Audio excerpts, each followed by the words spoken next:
엄마, 오늘 저녁에 시간 돼요? 잠깐 들르게요. 무슨 일인지 묻기도 전에 전화를 끊더군요. 전화를 끄는 손에 땀이 배어 있었습니다. 괜히 마음이 덜컥 내려앉았어요. 그동안 겪어온 일들이 있었기에 좋은 얘기일 리 없다는 예감이 강하게 들었습니다. 잠시 뒤 현관문이 열리고 아들 부부가 들어왔습니다. 표정부터 심상치 않았습니다. 아들은 미간을 살짝 찌푸린 채 눈치를 보며 서 있었고 며느리는 아예 제 얼굴을 보지도 않았어요. 찬바람이 부는 듯한 침묵 속에서 저는 일부러 웃으며 말했습니다. 밥은 먹었니? 차려줄까? 아들은 고개를 저으며 조용히 말했어요. 아니에요. 그냥 할 얘기 있어서 왔어요. 그 말에 남편도 거실에서 일어나 식탁으로 왔고 우리는 마주 앉았습니다. 아들이 먼저 입을 열었습니다. 엄마, 우리 분가하려고 해요. 아파트를 좀 알아봤는데 계약금이 좀 부족해서 도움을 받을 수 있을까 해서요. 저는 말없이 아들 얼굴을 바라봤습니다. 며느리는 마치 준비해온 말처럼 바로 이어서 말했어요. 아버님, 어머님, 저희가 아이도 생각 중인데 아무래도 지금 집에서는 좀 불편하더라고요. 공간도 그렇고 생활 리듬도 다르고. 그 말투, 그 눈빛, 예의 바른 말 사이사이로 숨겨진 속마음이 느껴졌습니다. 더는 같이 못 살겠다는 단호한 의지. 결국 본심은 집을 나가고 싶다는 거였고 그걸 위한 돈을 우리에게 달라는 것이었습니다. 남편이 조용히 묻더군요. 얼마가 부족한데? 아들이 말했습니다. 9천만 원 정도야 대출이랑 보증금 땡겨봤는데 그 정도가 모자라더라고요. 9천 그 금액이 입에서 나오는 순간 가슴이 철렁 내려앉았습니다. 그렇게 쉽게 말할 수 있는 돈이 아닌데 어떻게 저리 덤덤하게 부탁할 수 있을까 싶었어요. 그래서 제가 물었습니다. 너희 계획은 뭐니? 그 돈을 우리가 그냥 주면 끝이야? 나중에 어떻게 할 건데? 아들은 멋쩍게 웃으며 대답했습니다. 엄마, 당연히 나중에 갚을게. 형편되면 조금씩이라도. 그 말에 남편의 이마가 찌푸려졌습니다. 그러고도 며느리는 태연하게 말했어요. 지금이야 힘들어도 아이 낳고 자리 잡으면 천천히라도 드릴 수 있어요. 어차피 부모님 돈이잖아요. 언젠간 저희한테 돌아올 돈인데. 그 말에 저는 자리를 박차고 일어났습니다.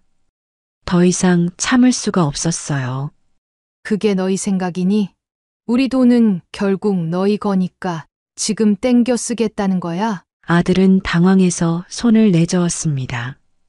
아니, 엄마. 그게 아니라 제가 말을 잘랐습니다. 아니긴 뭐가 아니야. 너희가 우리한테 돈을 부탁하는 거야? 아니면 요구하는 거야? 말은 조곤조곤하지만 결국 지금 안 주면 못 나간다는 거잖아. 그제야 남편이 입을 열었습니다. 눈빛이 싸늘하게 식어 있었습니다. 이게 무슨 일인가요? 사연자분이 아들 부부와 갈등이 심하신 것 같은데요. 대체 무슨 일이 있었는지 어쩌다가 이렇게까지 갈등이 심해진 것인지. 오늘의 사연 들어보겠습니다. 사연 들으시기 전에 구독을 누르시면 건강과 평안을 얻게 되실 거예요. 제가 태어난 곳은 경상북도 구미였습니다. 큰 도로에서 한참 안쪽으로 들어간 가파른 언덕배기 동네, 그 끝자락에 자리한 낡은 단칸방에서 어머니와 동생 둘과 함께 살았습니다. 아버지가 제가 아주 어렸을 때 돌아가셔서 저희 집에는 늘 어머니의 그림자와 고단한 숨소리만이 가득했어요. 새벽같이 나가서 도시락 공장에 다니시고 돌아와선 곧바로 동네 부잣집 청소일까지 나가셨죠. 그런 어머니를 대신해 제가 어린 동생들을 챙기고 밥을 하고 빨래를 했습니다. 집이라고 하기엔 허름했고 가난하다는 말도 입에 올리기 미안할 정도의 생활이었지만 그래도 웃을 일이 없었던 건 아니었습니다. 어머니가 설날이면 꼭 해주시던 동태전, 텔레비전에서 하는 주말 드라마를 보며 다 함께 웃던 순간들, 다락방 구석에 쪼그리고 앉아 밤하늘을 보며 꿈을 꾸던 어린 시절이 있었습니다. 그 시절이 지금 생각하면 제겐 참 따뜻한 기억이에요. 그래서 힘들면서도 하루하루를 버틸 수 있었던 것 같아요. 고등학교를 졸업하고 대학을 가는 건 꿈도 꾸지 못했고 바로 공장에 취직했습니다. 하루 12시간 서서 전자부품을 조립하는 일이었고 손이 조금만 느려도 반장이 쏘아붙였습니다. 그래도 돈을 벌 수 있다는 생각에 기쁘기도 했어요. 첫 월급을 받았을 때 어머니께 시장에서 장을 마음껏 보시라며 봉투째 드렸더니 눈물을 뚝뚝 흘리시던 얼굴이 지금도 선합니다. 남편을 만난 건 24살 때였습니다. 친구의 생일 모임에서 처음 봤는데 무뚝뚝하고 말수가 적은 사람이었어요. 그런데 이상하게 자꾸 눈이 가더군요. 한 번은 퇴근길에 비를 맞으며 집에 가는데 우산을 건네주며 아무 말 없이 떠나는 모습에 마음이 움직였습니다. 그렇게 몇 번 더 만나며 자연스럽게 연애를 시작하게 됐습니다. 결혼 이야기가 나오자 문제는 곧바로 생겼습니다. 남편 어머니가 저를 마음에 들어하지 않으셨습니다. 처음 전화가 왔을 땐 깜짝 놀랐어요. 우리 아들은 너 같은 아이랑 결혼 못해. 이 말 한마디에 눈물이 핑 돌았고 그 후로도 계속 거절당하고 무시당했습니다. 그래도 남편은 저를 선택했습니다. 어머니와 싸우면서까지 결혼을 강행했고 결국 시어머니는 결혼식에도 오지 않으셨습니다. 양가 가족 중에서도 몇 분만 참석한 조용하고 외로운 예식이었지만 저는 그날을 평생 잊지 못합니다. 세상 누구도 축복해주지 않아도 제가 원한 사람과 함께 시작한 첫날이었으니까요. 결혼하고 처음 살았던 곳은 서울 외곽의 원룸이었습니다. 부엌과 방이 하나로 연결된 구조였고 화장실은 겨우 한 사람이 들어갈 수 있는 공간이었죠. 냉장고도 중고였고 소파는 누가 버린 걸 주워다 닦았었습니다. 하지만 서로를 향한 믿음만큼은 새 것이었고 매일이 감사하고 행복했어요. 남편은 프랜차이즈 치킨집 주방에서 일했고 저는 홀에서 서빙을 맡았습니다. 함께 일하며 밤낮 없이 돈을 모았고 그 돈으로 중고차 한 대를 샀을 땐 세상을 다 가진 기분이었어요. 그렇게 아들까지 태어나고 나니 이젠 무서울 게 없다고 생각했죠. 육아와 일의 병행은 정말 힘들었지만 아이의 웃음소리에 모든 피로가 씻기는 듯 했습니다. 어느 날부터 시어머니가 자주 연락을 해오셨습니다. 손주가 보고 싶다고 하셔서 집에 모셨죠. 처음엔 어색했지만 그래도 잘해보려 애썼습니다. 그런데 방문하실 때마다 음식은 왜 이리 짜냐? 청소는 이렇게밖에 못하냐? 손주는 왜 살이 없냐며 하나부터 10까지 흠을 잡으셨습니다. 한 번은 이렇게 말씀하셨어요. 애를 이렇게 키우는 건 무식해서. 그래. 너희 친정에서도 이렇게 키웠니? 순간 머리가 띵하고 귀가 울렸습니다. 억울함과 분노, 서러움이 한꺼번에 밀려왔지만 저는 꾹 참았습니다. 시어머니니까 남편을 낳아주신 분이니까 참는 게 효도라 생각했어요. 그런데 그 인내는 아무런 의미도 없었습니다. 남편에게 말해봤지만 돌아오는 건 늘 같은 말뿐이었습니다. 어머니가 원래 말씀이 좀 세셔 신경 쓰지 마. 저는 그게 더 서운했습니다. 제 편을 들어주지 않는다는 느낌, 오히려 저만 민감한 사람처럼 느껴졌죠. 그렇게 세월이 훌쩍 흐르고 아이는 자랐고 우리 부부도 나름 안정된 삶을 살아가고 있었습니다. 아들에게 더 나은 환경을 만들어주고 싶어서 안 해본 일도 없었어요. 가게에서 배달까지 도맡아 하고 심지어는 새벽 시장에서 재료도 직접 떼어왔습니다. 그런데 어느 날 아들이 여자친구를 데려왔습니다. 귀엽고 말 잘하는 아이였고 아들도 많이 좋아하는 게 눈에 보였어요. 그날은 다 같이 저녁을 먹으며 오랜만에 웃음꽃이 피었는데 그게 제 평온했던 마지막 날이 될 줄은 몰랐습니다. 그렇게 아들의 여자친구가 며느리가 되고 나서 모든 것이 바뀌기 시작했습니다.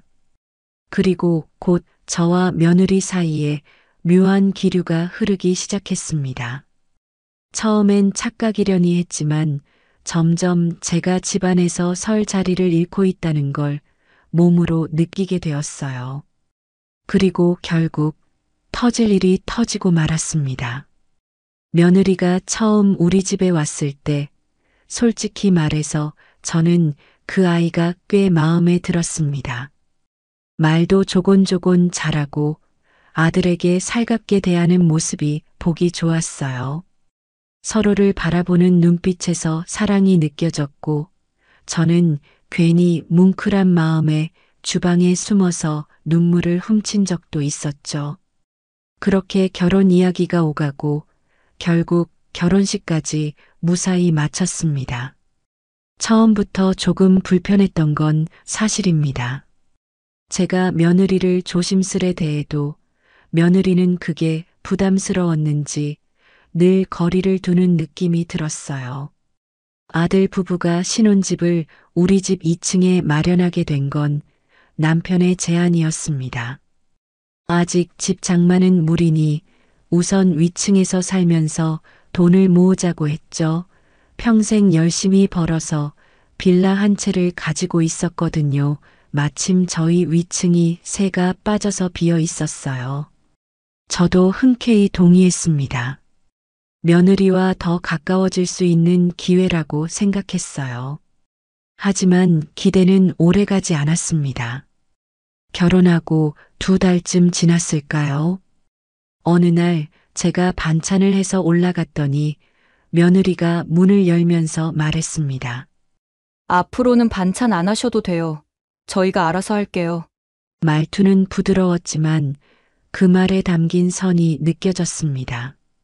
저는 멋쩍게 웃으며 대답했습니다. 아니야. 그냥 된장찌개 끓인 김에 조금 덜은 거야. 부담 갖지 마. 그런데 며느리는 고개를 살짝 젖히며 말했어요. 그래도 이제 저희도 가정이니까 저희 방식대로 해보고 싶어요. 그 순간 며느리가 만든 선 너머로 제가 내딛는 게 실례인 것 같아 더는 뭐라 하지 못했습니다. 돌아서서 계단을 내려오는데 발걸음이 참 무거웠습니다. 반찬통 하나 들고도 그렇게 마음이 쪼그라들 줄 몰랐어요. 그 이후부터 며느리는 점점 말수가 줄어들었고 눈도 잘 마주치지 않았습니다. 함께 식사하자는 말에도 약속이 있다며 피했고 아들도 눈치를 보는 듯 멀어져 갔습니다. 그렇게 조금씩 하지만 확실하게 우리 사이에는 보이지 않는 벽이 생겨났습니다. 결정적인 사건은 그해 겨울에 일어났습니다. 눈이 많이 오던 날이었어요. 밖에 눈이 쌓이는 걸 보며 저는 장독대 옆 항아리에 김치를 꺼내려다 미끄러졌습니다. 허리를 심하게 다쳐 혼자서는 일어날 수 없을 정도였죠. 다급히 남편을 부르고 남편이 아들 내외에게 전화를 걸었어요.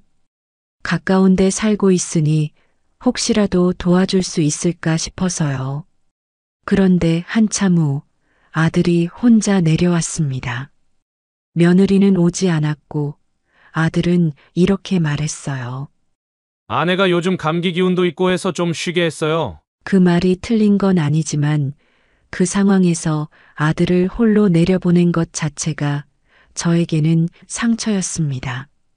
그저 계단 몇 개 내려오면 되는 거리였는데 그렇게까지 거리두기를 해야 했나 싶었죠. 며칠 뒤 저는 며느리에게 조심스럽게 말해봤습니다. 혹시 무슨 일 있었니? 내가 뭐 실수한 게 있다면 이야기해줘. 그랬더니 며느리는 고개를 저으며 말했습니다. 아니요, 어머님이랑 저 사이에 문제 없어요. 저 요즘 그냥 조금 예민한 것 같아요. 그 말이 오히려 찜찜했습니다. 문제가 없다고 말하는데 말투는 차갑고 표정은 얼음처럼 굳어 있었어요. 예민하다는 말을 입에 달고 다녔지만 그건 제 감정을 무시하는 핑계 같았습니다. 그때부터 저는 며느리의 작은 말투, 표정 하나에도 긴장하게 되었고 점점 제 자신을 검열하기 시작했어요. 그러던 어느 날 아들이 저녁을 먹고 내려오면서 말했습니다. 당분간 위층에 올라오지 말아줬으면 좋겠어. 그 말을 들었을 때 심장이 철렁 내려앉는 기분이었습니다. 저는 조용히 물었습니다. 무슨 일 있었니? 아들은 난처한 표정을 지으며 고개를 숙였습니다. 그냥 아내가 좀 불편해. 저는 그 자리에 멍하니 서 있었습니다. 그렇게까지 싫었나 싶었고 제가 뭘 그렇게 잘못했나 싶었어요.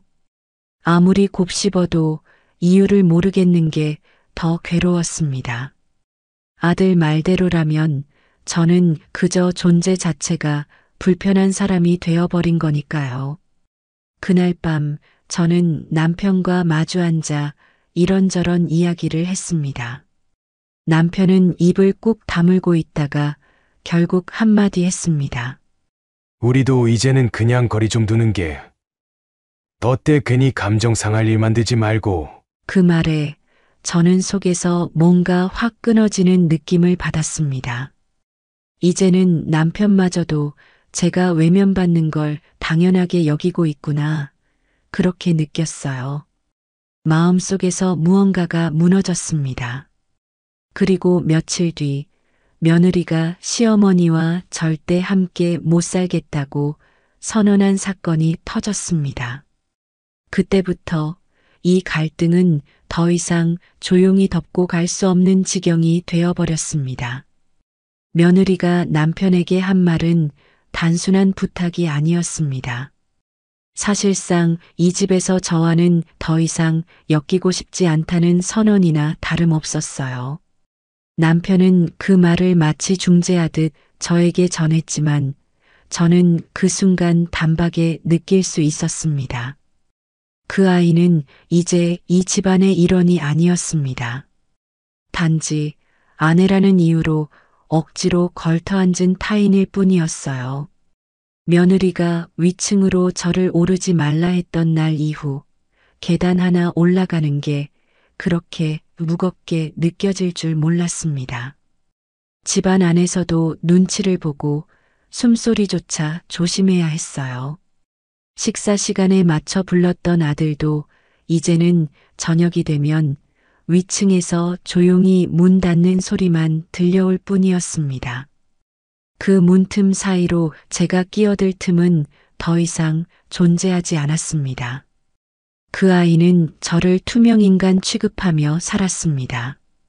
부엌일을 하면 일부러 발소리를 죽여 위층을 오르내렸고 마주치면 어색한 미소 하나만 짓고 사라졌습니다.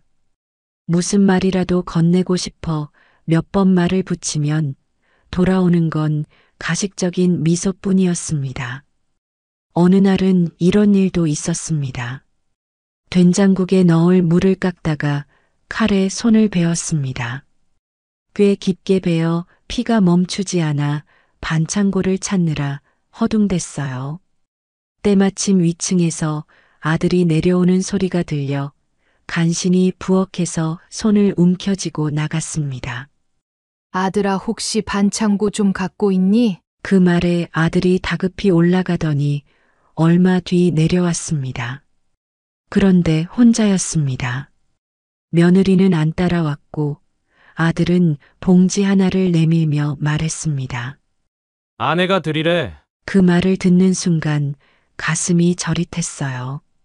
그 상황에서도 며느리는 직접 얼굴 한번 내밀지 않았습니다. 그저 봉투 하나 던져주는 걸로 끝냈고 그게 전부였습니다. 시간이 흐를수록 며느리의 태도는 더 노골적이 됐습니다. 어느 날은 며느리가 친정에 다녀온다고 했는데 지나가듯 이렇게 말했습니다. 어머님, 혹시 저희 없는 동안 이 집에 들어오지 말아주세요. 그 말은 분명히 저를 도둑으로 보는 듯한 뉘앙스였습니다. 저는 되묻지도 못한 채 멍하니 고개만 끄덕였습니다. 허락이 아니라 명령처럼 들렸고 집 주인이 따로 있는 느낌이었죠. 결정적인 사건은 아들 생일날 터졌습니다. 매년 손수 미역국을 끓여 생일상을 차리곤 했습니다. 올해도 어김없이 미역국을 끓이고 정성껏 갈비찜이며 전까지 준비해서 위층으로 올라갔어요. 그런데 문 앞에서 벨을 눌렀더니 며느리가 문을 열자마자 손을 들어 막았습니다. 어머님, 죄송한데 오늘은 저희끼리 조용히 보내고 싶어요. 그 말에 저는 아무 말도 못하고 그대로 내려왔습니다. 손에 들고 있던 그릇은 고스란히 다시 부엌으로 돌아왔고 식탁 위에 차려지지도 못한 채 덮개만 씌운 채 남겨졌습니다. 남편은 조용히 옆에 앉아 있다가 물었습니다. 너무 속상하지.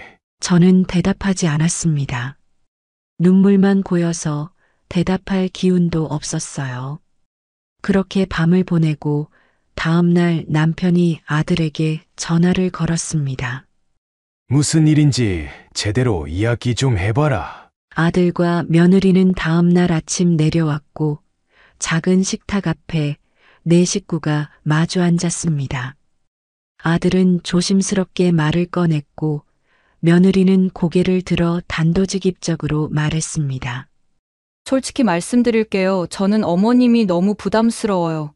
어머님은 모든 걸 다 간섭하려 하시고 저희 생활에 끼어드는 게 너무 힘들어요. 그 말이 끝나자마자 남편이 조용히 말했습니다. 그게 간섭이었니? 정성으로 챙겨준 거였지. 하지만 며느리는 고개를 저었습니다. 정성이 지나치면 강요가 되는 거예요. 저희도 저희만의 방식이 있고 그렇게 살고 싶어요. 그 말을 듣고는 참았던 말이 입 밖으로 튀어나왔습니다. 그럼 그렇게 얘기했어야지. 나 혼자 뭔 죄야? 뭐라도 잘해보려고 한 건데. 그렇게 밀어낼 거면 대체 왜 우리 집에 들어왔니? 목소리가 떨렸고 손이 떨렸습니다. 그 순간 아들이 나섰습니다. 제발 그만 좀 하세요. 어머니가 그런 식으로 몰아붙이니까 아내가 더 힘들어지는 거예요. 그 말에 남편도 말을 이었습니다. 이제는 진짜 거리를 두는 게 좋겠다. 우리도 우리 생활이 있으니까. 각자 신경 끄고 살자. 그 말을 듣고 저는 자리에서 일어났습니다. 더는 말할 필요가 없다고 느꼈어요. 이미 제 자리는 없다는 걸 명확하게 느낀 자리였습니다. 그날 이후로 아들 내외는 위층 문을 거의 닫고 살았습니다. 명절에도 얼굴 한 번 보이지 않았고 제가 마련한 음식도 손대지 않았습니다. 그렇게 갈등은 극에 달했고 이제는 단순한 오해가 아니라 존재 자체를 거부당한 느낌이었습니다. 그 아이는 제가 불편한 게 아니라 존재 자체가 싫었던 겁니다. 저는 그냥 그 집에서 불청객이었던 거죠. 그리고 그렇게 우리 가족은 같은 지붕 아래 살면서도 남보다 더 먼 사이가 되어버렸습니다. 이제는 웃으면서 이야기할 수 있는 날이 오기를 바라는 마음으로 이렇게 지난 이야기를 꺼내봅니다. 지금은 여전히 그 집 아래층에 살고 있습니다. 위층과는 왕래도 없고 연락도 끊긴 지 오래됐습니다. 처음엔 위층에서 나는 발소리 하나에도 가슴이 쿵 내려앉았지만 이제는 무뎌졌습니다. 다만 그 무뎌짐이 익숙해진 게 아니라 체념이었습니다. 아들과 며느리가 그곳에서 행복하게 살아가길 바라는 마음은 여전히 있지만 더 이상 저를 그들 삶에 끼워 넣으려 하지 않습니다. 억지로 매달리지도 않고 일부러 찾지도 않습니다. 명절이 와도 위층 문은 굳게 닫혀 있고 생일도 그냥 조용히 지나갑니다. 음식 냄새도 웃음소리도 없는 집은 그저 쓸쓸하기만 합니다. 남편과 저는 서로 눈치만 보며 조용히 밥상을 차리고 말수도 줄었습니다. 남편은 자주 말합니다. 그래도 우리가 잘 지내자, 잊고 살자. 그 말이 맞는 줄은 알지만 마음이라는 게 그렇게 쉽게 정리되진 않더군요. 새벽마다 눈이 떠지면 가슴 한편이 허전하고 가끔은 멍하니 위층을 바라보다가 한숨만 쉬게 됩니다. 남편은 여전히 든든한 존재로 곁에 있어줍니다. 함께 시장을 보러 다니고 동네 산책을 나가면 그나마 웃을 일도 조금 생기곤 합니다. 가끔씩은 커피 한 잔 앞에 두고 옛날 이야기를 하며 눈시울을 붉히기도 해요. 내가 뭐가 그렇게 부족했을까? 왜 그렇게 미움받을 존재였을까? 그럴 때마다 남편은 말합니다. 부족한 게 아니라 너무 잘하려다 그런 거야. 내 마음을 몰라준 거지. 그 말이 위로가 되긴 하지만 마음 깊숙한 곳에 남은 상처는 쉽게 아물지 않더군요. 가끔은 혼잣말을 하듯 이런 생각을 하기도 합니다. 혹시 제가 너무 지나쳤던 건 아닐까? 제 방식만이 옳다고 믿었던 건 아닐까?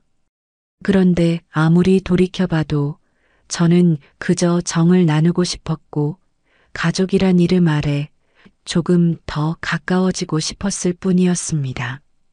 며느리가 싫다고 할 만큼 큰 잘못을 했다고는 생각하지 않아요.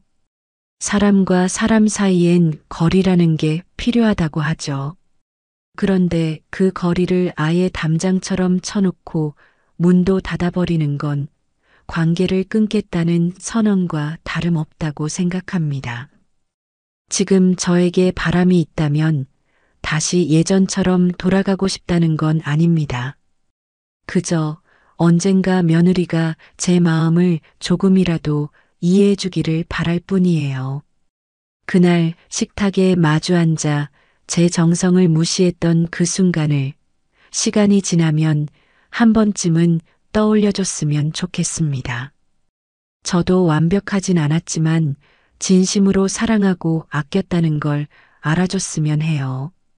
그날도 평소처럼 저녁밥을 차리고 있었습니다. 남편은 소파에 앉아 뉴스를 보고 있었고 저는 된장찌개를 끓이며 상을 차리기 시작했어요. 그때 아들에게서 전화가 왔습니다. 며느리가 전화를 잘 안 하는 편이라 대부분의 연락은 아들을 통해서 오곤 했지요. 엄마, 오늘 저녁에 시간 돼요? 잠깐만 들르게요. 무슨 일인지 묻기도 전에 전화를 끊더군요. 순간 심장이 쿵 내려앉았습니다. 그냥 안부 인사면 좋겠지만 예전처럼 반가운 얼굴로 찾아올 일이 아니라는 걸 직감적으로 느꼈습니다. 잠시 뒤 현관문이 열리고 아들과 며느리가 들어왔습니다. 둘 다 표정이 썩 좋지는 않았습니다. 아들은 조심스러운 얼굴이었고 며느리는 딱딱하게 굳은 얼굴이었어요. 어색한 공기가 흘렀고 저는 애써 웃으며 말했습니다. 저녁은 먹었니? 밥 좀 차릴까? 아들이 손을 저으며 말했어요. 아니야, 엄마. 그냥 할 얘기 있어서 온 거야. 그러곤 저와 남편을 식탁 앞에 앉히더군요. 그렇게 앉자마자 아들이 본론부터 꺼냈습니다. 엄마, 우리 이제 분가하려고 해요. 아파트 하나 보러 다니고 있는데 계약금이 좀 부족해서 도와주실 수 있을까 해서요. 그 말에 순간 머리가 멍해졌습니다. 분가, 아파트, 계약금. 저는 그 말을 곱씹으며 뭐라 답해야 할지 몰랐어요. 남편도 잠시 말이 없더군요. 대신 며느리가 말을 이었습니다. 저희 이제 애도 생각 중인데 솔직히 여기선 불편해요. 아무래도 위아래 사는 것도 그렇고 생활 패턴도 다르고. 며느리의 말투는 예의 바른 듯 했지만 그 안에는 명확한 성급기가 느껴졌습니다. 함께 살기 싫다는 말이었어요. 그리고 그걸 위한 준비는 이미 다 해놨다는 듯 대출 이야기며 잔금 일정까지 차분히 설명하더군요. 결국 부족한 금액을 우리에게 채워달라는 거였습니다. 저는 조심스럽게 물었습니다. 그럼 언제 이사 가겠다는 거니? 아들이 대답했습니다. 다음 달 말이야. 지금 선계약금만 넣어야 하는데 한 9천 정도 부족하거든. 9천 그 큰 돈을 마치 당연하다는 듯 부탁하는 말투에 속이 뒤집히는 줄 알았습니다. 남편은 무거운 침묵 끝에 물었습니다. 그 돈은 어떻게 갚을 거냐? 그냥 주면 끝나는 거냐? 아들은 당황한 듯 말했어요. 아니, 나중에 형편되면 갚을게요. 형편이 되면 갚겠다. 그 말이 무슨 말입니까? 결국엔 안 갚겠다는 거나 다름없는 말이었어요. 며느리는 옆에서 말했습니다. 아버님, 이게 평생 부탁드리는 것도 아니고 아이 낳고 자리 잡으면 천천히 드릴 수 있죠. 그 말에 저는 도저히 참을 수가 없었습니다. 그래서 말했어요. 지금 너희가 우리한테 하는 이 말, 한 번 더 생각해 봤으면 좋겠구나. 우리가 너희한테 그렇게 당연히 줄 수 있는 상황이라고 생각하니? 아들이 말없이 고개를 숙였습니다. 며느리는 미간을 찌푸리며 말했어요. 어머니, 저희도 더 이상 이대로는 못 살겠어요. 계속 이렇게 서로 불편하게 사는 거 결국 다 손해잖아요. 그 말에 저는 더 이상 참을 수 없었습니다. 그래, 너희 입장에서는 그럴 수 있겠다. 근데 우리는 뭐니? 너희가 문 닫고 밥 먹을 때마다 웃음소리 하나 없이 조용히 살고 있는 우리 마음은 뭐가 되니? 그래도 참고 지내왔는데 이제는 돈까지 달라고 하는 게 참 기가 막히다. 남편은 제 손을 잡으며 조용히 말했습니다. 됐다. 그만하자. 하지만 멈출 수 없었습니다. 너무나 억울했거든요. 내가 결혼할 때 시댁이 뭐 해줬느니 안 해줬느니 그런 말 안 하고 조용히 준비해줬다. 그때도 우리 허리 휘는 줄 알았어. 근데 이젠 분가하겠다고 우리한테 아파트 계약금까지 요구하니? 도대체 우리가 뭘 그렇게 잘못했니? 아들은 말없이 입술을 깨물고 있었고 며느리는 시선을 피하며 입을 꾹 다물었습니다. 저는 더 이상 말하고 싶지도 않았어요. 그렇게 싸늘한 공기만 흐른 채 둘은 가방을 들고 일어났습니다. 그럼 생각해보세요. 아들이 남기고 간 마지막 말이었습니다. 문이 닫히고 나서 거실엔 한동안 아무 말도 없었습니다. 남편도 저도 한참을 가만히 앉아 있었어요. 9천만 원 평생 벌어 모은 돈을 아들이 달라고 합니다. 그것도 나중에 갚겠다는 말 한마디로 그날 밤 저는 잠을 이루지 못했습니다. 무슨 말을 어떻게 해야 할지, 이걸 줘야 할지 말아야 할지 제 머릿속은 온통 그 생각뿐이었습니다. 그리고 제 마음속에 남은 건 하나뿐이었습니다.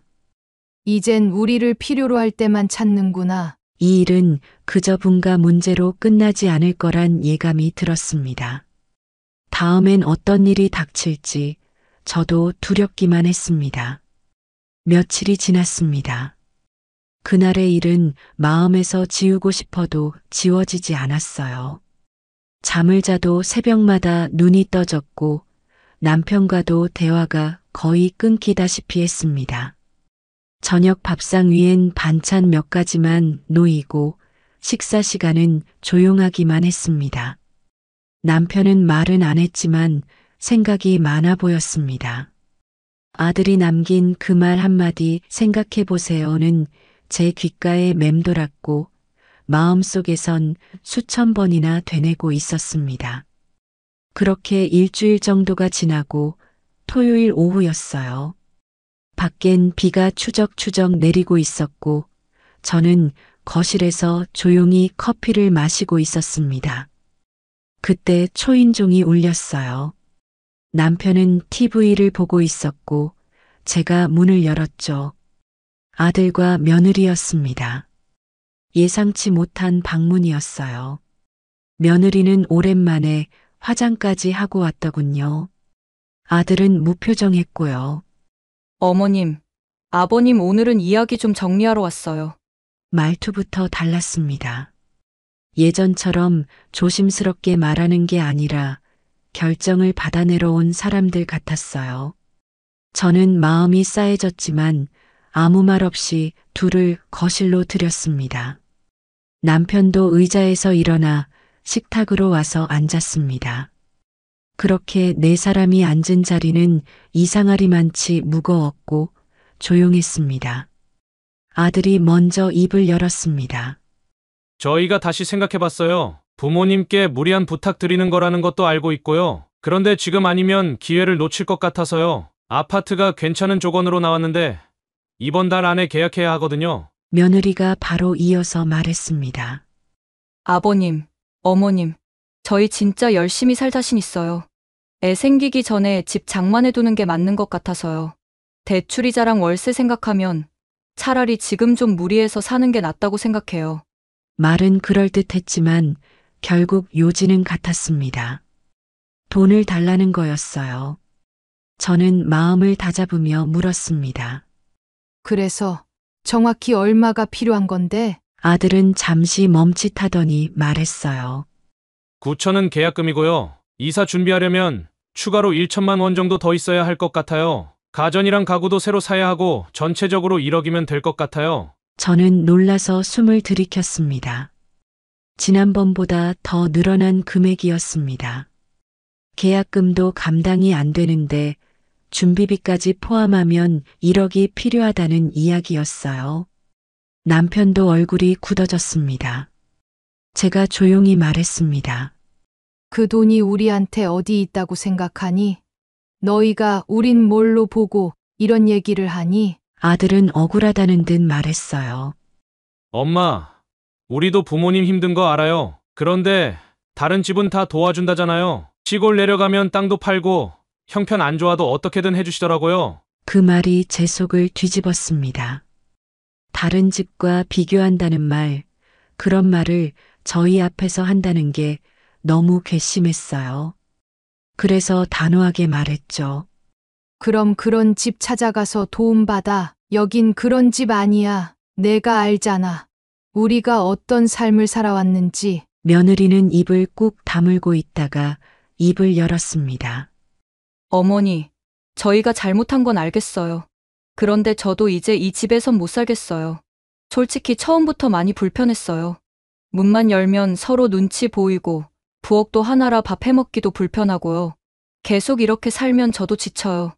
저는 더 이상 말이 나오지 않았습니다. 살면서 쌓아온 감정이 그 말 한마디에 모두 무너지는 기분이었어요. 남편이 조용히 입을 열었습니다.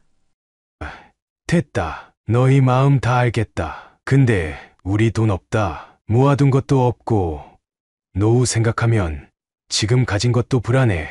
아들은 대답하지 않았고 며느리는 얼굴이 확 굳었습니다. 그러더니 짜증 섞인 말투로 말했어요.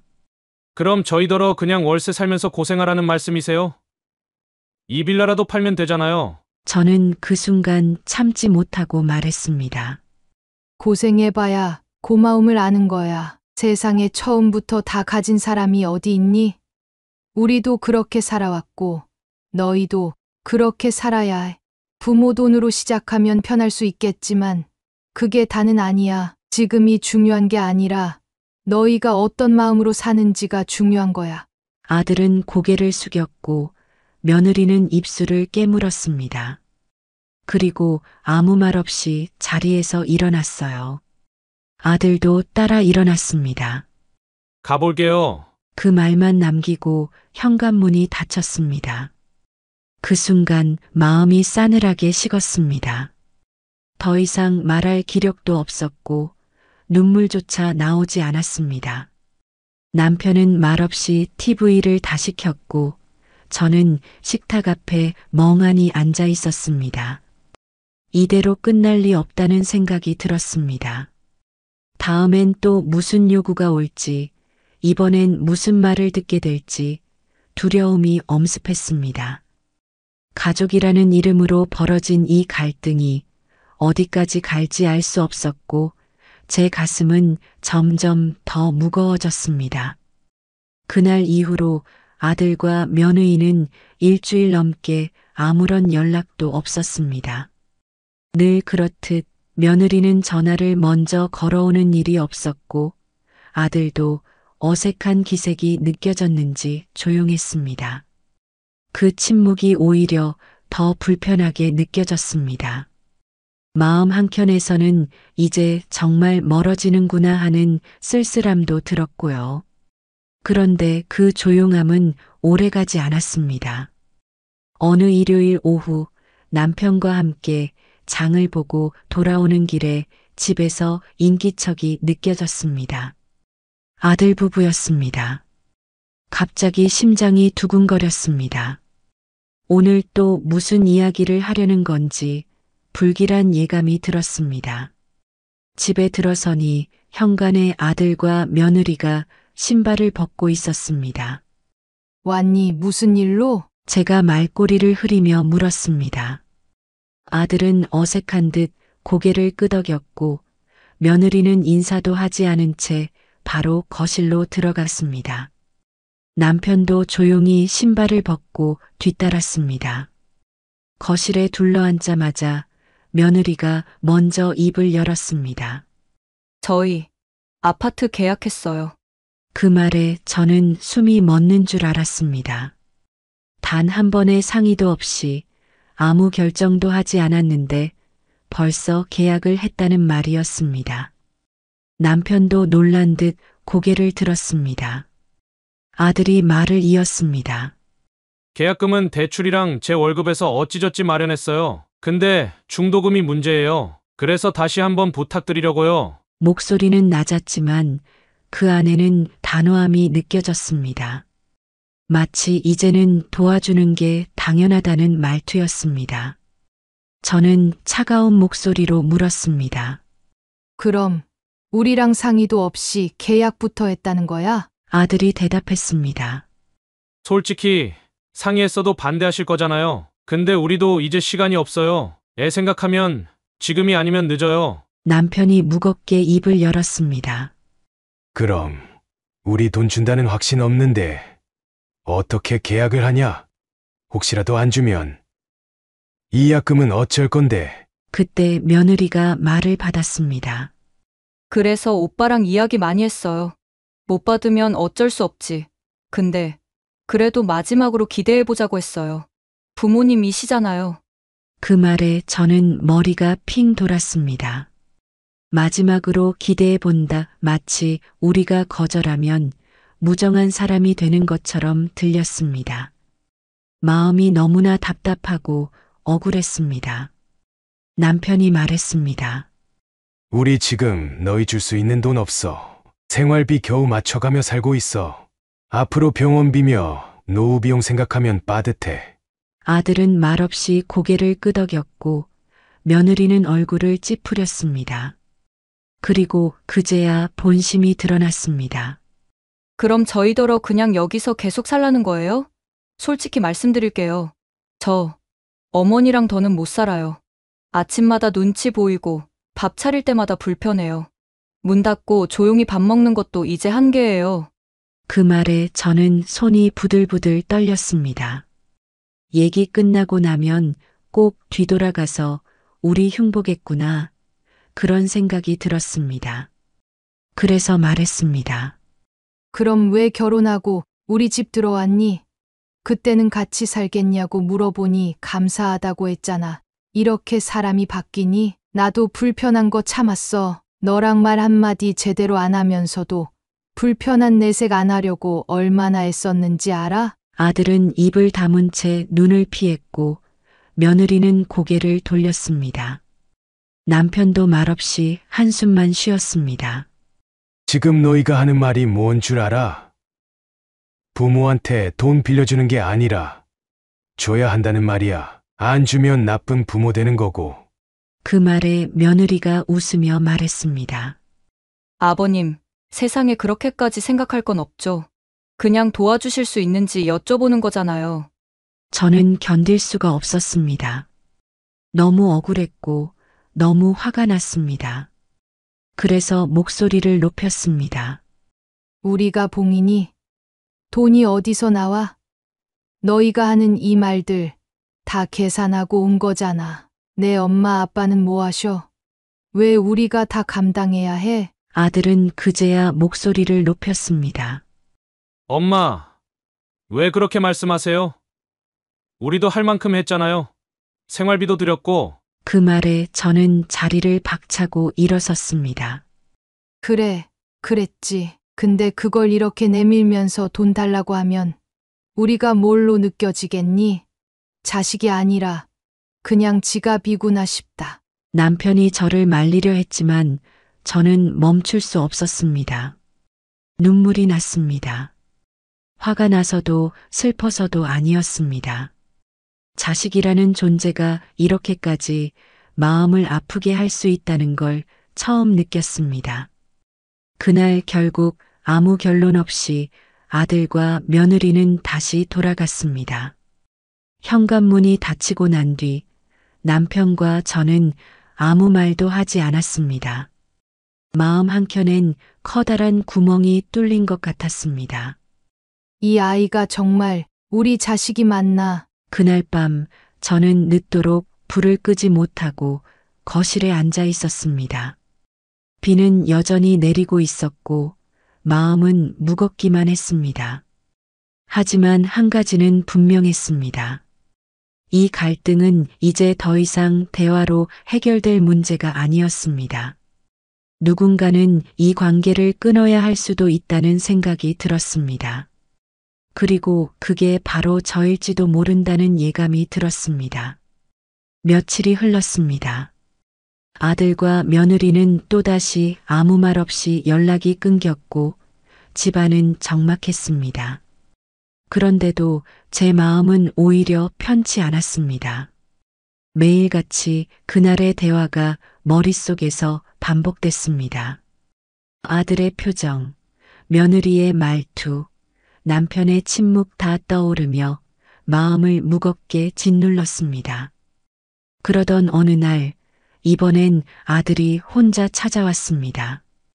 얼굴이 더 어두워져 있었습니다. 며느리는 데려오지 않았습니다. 거실에 앉자마자 아들이 말했습니다. 엄마, 우리 계약금 날아가게 생겼어. 순간 숨이 턱 막혔습니다. 결국 그렇게 된 거였어요. 상의도 없이 벌인 일이니 그럴 수밖에 없겠지요. 저는 아무 말도 하지 않았습니다. 그런데 아들은 고개를 들며 말했습니다. 지금이라도 도와주시면 아직 중도금 날짜 안 지나서 살릴 수 있어. 그 말에 남편이 벌떡 일어나더니 소리쳤습니다. 이 자식이 아직도 정신 못 차렸어. 그렇게 큰 소리로 화를 낸 건 정말 오랜만이었습니다.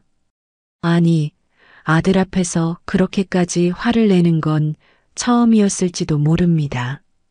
남편의 얼굴은 벌겋게 달아올라 있었고 손은 덜덜 떨리고 있었습니다. 넌 지금 집안 말아먹고 싶어서 환장했냐? 어디서 돈이 나와? 너희 형편 모르냐? 지금 우리 노후가 걸려 있어. 그걸 알고도 돈 달라고 찾아와. 아들은 입을 꾹 다물고 고개를 숙였습니다. 남편은 계속해서 말했습니다. 이제 됐다. 당장 이 집에서 나가라. 오늘부로 끝이다. 이 집에서 얻어먹고 자란 거 다 잊었어. 너, 우리가 평생 너한테 다 퍼줘야만 되는 존재냐? 그 순간 아들의 눈에도 눈물이 고였습니다. 하지만 남편은 멈추지 않았습니다. 계약금 날아가면 어쩔 수 없는 거야. 내가 벌인 일이잖아. 왜 우릴 질질 끌어들여? 더는 못 참아. 너희 부부 이 집에서 한 푼도 받을 생각하지 마. 그리고 당장 이사 준비해. 이번 달 안에 나가. 저는 말을 잇지 못하고 남편 옆에 가만히 앉았습니다. 마음은 찢어지는 것 같았지만 그보다 더 무서운 건 이 상황이 어디까지 갈지 감이 안 잡힌다는 것이었습니다. 아들은 울먹이며 말했습니다. 아버지, 너무하신 거 아니에요? 진짜 이렇게까지 하셔야 돼요? 남편은 단호하게 말했습니다. 너야말로 너무했다. 부모가 뭘 해주는 게 당연한 줄 아는 내 태도. 이제 못 보겠다. 가서 내 힘으로 살아봐. 다 컸으면 책임도 져야지. 세상 물정 모르고 사는 너 같은 놈. 더는 보고 싶지 않아. 그렇게 아들은 말없이 일어나 나갔습니다. 현관문이 닫히는 소리가 너무나 크게 울렸습니다. 집안에는 다시 정적이 감돌았고 남편은 식탁에 털썩 앉아 한숨을 내쉬었습니다. 몇 달 뒤 소식을 들었습니다. 아들과 며느리는 결국 계약금을 포기하고 중도금을 치르지 못해 계약이 무산됐다고 했습니다. 그 뒤로는 보증금 적은 원룸 같은 월세집을 전전하고 있다고 하더군요. 며느리는 직장을 옮겼고 아들은 주말마다 아르바이트를 하며 생계를 이어간다고 했습니다. 듣고도 아무런 말이 나오지 않았습니다. 분명 안타까운 일이었고 자식을 걱정하는 마음도 있었지만 이상하게 눈물이 나지는 않았습니다. 이미 너무 많이 울었고 너무 많이 실망해서였을까요? 남편은 그날 이후 말수가 더 줄었습니다. 텔레비전을 보다가도 멍하니 화면을 보지 않을 때가 많았고 저도 밥을 차리며 자꾸 손이 멈췄습니다. 그 아이는 정말 우리의 아들이었을까? 가족이란 이름 아래 모여 살았던 날들이 너무 허무하게 무너졌습니다. 한순간의 욕심, 당연하다는 오만함이 가족이라는 끈을 이렇게 쉽게 끊어버릴 줄은 몰랐습니다. 그리고 저는 깨달았습니다. 가족이라고 해서 언제나 함께 가는 건 아니라는 걸요. 서로에 대한 배려와 존중이 없으면 가족도 타인보다 못한 존재가 된다는 걸요. 창밖에는 또 봄비가 내리고 있었습니다. 그 비가 그 아이들 사는 월세집 창문에도 내리고 있을까요? 저는 그저 더 이상 상처 주고받지 않기를 바랄 뿐입니다. 그리고 언젠가 진심으로 미안했다는 말을 들을 수 있다면 그걸로 충분하다고 그렇게 스스로를 다독이고 있습니다. 아들 부부가 떠난 이후 우리 집은 오랜만에 고요했습니다. 어색한 말 한마디 없이 식사를 마치던 시간도 각자의 방에 들어가 문을 닫고 살던 분위기도 이제는 없습니다. 이상하게도 그 적막함이 마음을 불편하게 하지 않았습니다. 오히려 속이 탁 트이는 듯한 해방감이 느껴졌습니다. 며칠 동안 집안을 정리하며 남편과 많은 대화를 나눴습니다. 소파 밑에 떨어져 있던 장난감, 부엌 구석에 쌓여 있던 어린이용 식기들, 방문 뒤에 걸려 있던 작은 가방 모두 꺼내어 정리하면서 우리는 묘한 평온함을 되찾기 시작했습니다. 그러다 어느 날 남편이 조심스레 말을 꺼냈습니다. 여보, 우리 여행이나 다녀올까? 그 말에 저는 너무 놀라 웃음이 나왔습니다. 평생 성실하게 일만 해온 사람이 그런 말을 먼저 꺼낼 줄은 몰랐거든요. 그래서 장난처럼 말했어요. 여행이요? 당신이요? 남편은 쑥스럽게 머리를 극적이며 대답했습니다. 이젠 좀 우리도 우리 인생을 살아야 하지 않겠어? 그 말이 어찌나 따뜻하게 들리던지요. 그렇게 우리는 정말로 짐을 싸서 여행을 떠났습니다. 목적지는 경주. 젊었을 때 한 번 가보고 그 뒤론 단 한 번도 가지 않았던 곳이었어요. 버스를 타고 고속도로를 달리며 창밖을 보는데 어찌나 마음이 설레던지요. 마치 연애하던 시절로 돌아간 듯 했습니다. 남편은 창문을 바라보며 조용히 말했어요. 당신이랑 이렇게 여행 가는 거 우리 결혼하고 처음인 것 같아. 그 말을 듣고 저는 순간 울컥했습니다. 그렇게 오래 함께 살았는데 정작 둘만을 위한 시간은 한 번도 갖지 못했다는 걸 그제야 깨달았습니다. 경주에 도착해서는 대릉원부터 돌았습니다. 끝없이 펼쳐진 고분들 사이를 걷는데 바람이 살랑살랑 불어와 머리를 흩날리고 햇살이 눈부시게 내리쬐더군요. 남편은 오랜만에 카메라를 들고 제 사진을 찍어 주었습니다. 여보, 여기 봐봐, 웃어봐. 그 말에 저는 민망해서 웃었고 남편은 연신 셔터를 눌렀습니다. 사진 속 제 얼굴은 오랜만에 웃고 있었습니다. 진심으로요. 그날 저녁에는 황리단길에 있는 작은 한식집에서 저녁을 먹었습니다. 사람들 사이에 앉아 따끈한 불고기 정식을 먹으며 남편이 말했습니다. 여기 음식 맛 괜찮네. 다음엔 자주 와야겠어. 그 말에 저는 웃으며 대답했어요. 다음엔 우리 한 달 살기 어때요? 한 번쯤은 그렇게 살아봐도 되잖아요. 남편은 눈이 동그래지며 말했습니다. 정말 그렇게 해볼까? 그렇게 우리는 정말로 우리 인생을 이야기하기 시작했습니다. 다음 날은 불국사에 들렀습니다. 돌계단을 오르며 숨이 찼지만 마음은 가벼웠습니다. 부처님 앞에 서서 저는 조용히 빌었습니다. 이제는 우리 둘이서 평온하게 살게 해주세요. 남편도 눈을 감고 기도하더군요. 어떤 마음이었는지 물어보진 않았지만 아마 저와 비슷한 마음이었을 겁니다. 여행 마지막 날 남편과 함께 동궁과 월지를 걸었습니다. 해가 지고 연못에 달빛이 비치는 풍경은 그야말로 황홀했습니다. 남편은 제 손을 꼭 잡고 말했습니다. 여보, 앞으로 우리 인생은 웃으면서 살자. 다른 누구도 말고 우리 둘이. 그 말에 저는 눈물이 났습니다.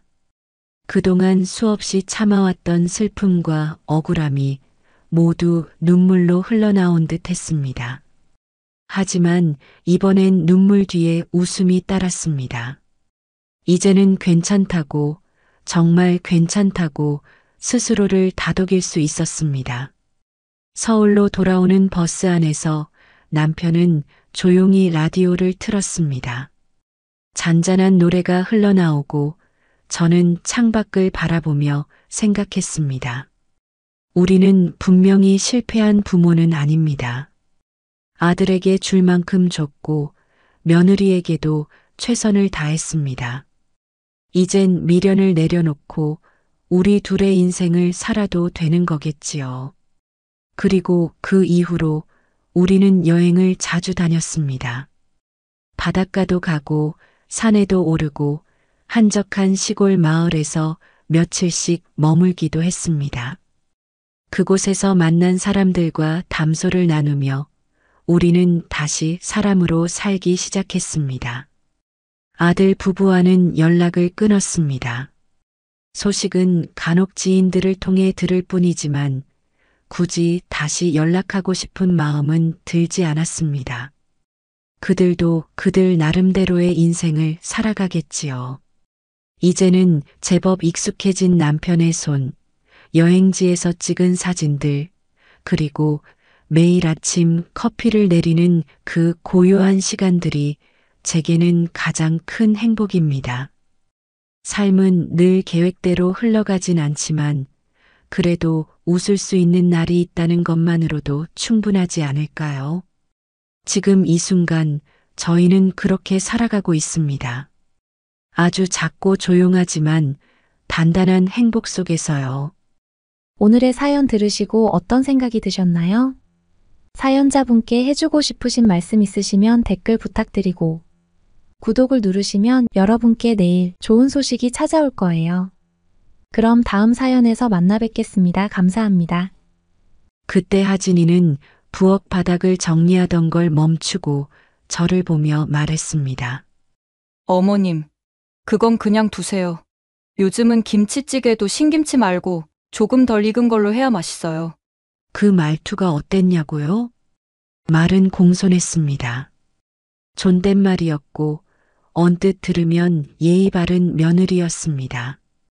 그런데 말끝에 실려있던 냉기와 얕잡는 듯한 표정, 그걸 제가 잊을 수가 없습니다. 그때 저는 조용히 손을 놓고 김치통을 다시 냉장고에 넣었습니다. 그런 다음 조용히 접시에 과일을 깎았습니다. 별일 아니라고 넘기려 했습니다. 그런데 그날 저녁 민호가 저를 배웅하며 슬쩍 말했었습니다. 엄마, 하진이 요즘 신경이 예민해서 너무 개의치 마. 그 말이 더 마음에 걸렸습니다. 제가 뭔가를 잘못한 것도 아닌데 왜 제가 위로를 받아야 하는지, 왜 제 말 한마디가 신경 쓰이게 하는 존재처럼 여겨지는지, 그날 밤 돌아오는 차 안에서 남편에게 말했던 게 기억납니다. 나 오늘 괜히 간 것 같아. 굳이 내가 신경 쓰지 않아도 되는 자리에 괜히 들러리 선 기분이야. 남편은 조용히 운전만 하셨습니다. 그땐 그저 제가 예민한 줄 알았습니다. 그런데 지금 돌이켜보면 그때가 시작이었습니다. 하진이 제게 거리두기 시작한 날, 그리고 제가 그걸 억지로 못 본 척하며 넘기기 시작한 날이었습니다. 이게 무슨 일인가요? 사연자 장혜란님이 며느님과 갈등이 심하신 것 같은데요. 대체 무슨 일이 있었는지 어쩌다가 이렇게까지 갈등이 심해진 것인지 오늘의 사연 들어보겠습니다. 사연 들으시기 전에 구독을 누르시면 건강과 평안을 얻게 되실 거예요. 안녕하세요. 저는 장혜란이라고 합니다. 지금 이 순간 이렇게 조용히 앉아 제 이야기를 누군가에게 들려줄 수 있다는 것만으로도 조금은 마음이 놓입니다. 살아오면서 참 많은 사람을 만났고 또 그만큼 많은 일을 겪었습니다. 처음부터 편했던 삶은 아니었고 어쩌면 편해질 틈조차 없던 시간이었는지도 모르겠습니다. 어릴 적 시골 마을에서 태어났습니다. 부모님은 넉넉하진 않았지만 손에 흙 묻히며 정직하게 살아오신 분들이었고 그런 분들 밑에서 자라면서 저도 사람을 볼 땐 마음을 먼저 본다는 걸 자연스럽게 배웠습니다. 공부를 잘하진 못했지만 책임감 하나는 또래보다 컸습니다. 부모님이 하루라도 허리를 펼 수 있었으면 하는 마음에 학교를 졸업하자마자 도시로 올라와 일자리를 찾았고 낮엔 사무보조로 일하고 밤엔 계산원으로 돈을 벌었습니다. 그렇게 악착같이 번 돈으로 부모님께 작은 텔레비전 하나 선물해 드렸을 때 저도 모르게 울음이 터졌던 기억이 납니다. 그 시절엔 꿈보다 생존이 먼저였던 것 같습니다. 친구들이 연예인이 유행이니 말할 때 저는 내일 도시가스 요금을 낼 수 있을지 계산기부터 두드렸으니까요. 그래도 남 탓 한 번 안 하고 주어진 현실 속에서 성실하게 하루하루를 채워나갔습니다. 그런 저를 보고 좋게 봐준 사람이 있었고, 그렇게 만난 사람이 지금의 남편입니다. 남편은 회사 동료였는데 묵묵한 성격이 저와 참 잘 맞았습니다. 어려운 말 한마디 없이도 마음이 통하고 조용히 챙겨주는 그 모습에 어느새 마음을 열게 됐습니다. 양가 상견례도 조용히 치렀고 결혼도 가족들끼리만 모여 소박하게 올렸습니다. 남편은 늘 든든한 사람이었습니다. 말수가 적어도 할 말은 할 줄 알았고 집안일도 서툴지만 같이 하려는 사람이었죠. 그런 사람이 어디 흔하겠어요. 결혼하고 나서도 녹록지는 않았습니다.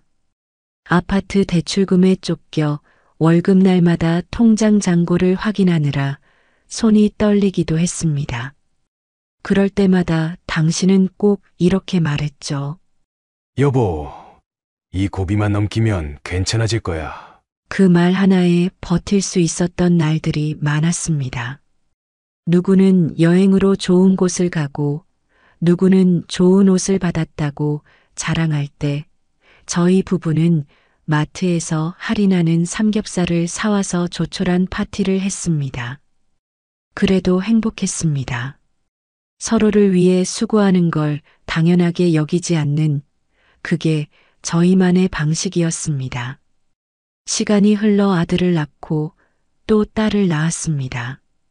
두 아이 모두 커서 각자의 삶을 살아가고 있고 저는 일을 하고 있지만 여전히 밥 짓고 빨래 널고 하루를 챙겨주며 살아가고 있습니다. 세상이 바뀌어도 엄마라는 역할은 줄지 않더군요. 솔직히 말씀드리면 저는 남들처럼 큰 욕심을 부린 적이 없습니다.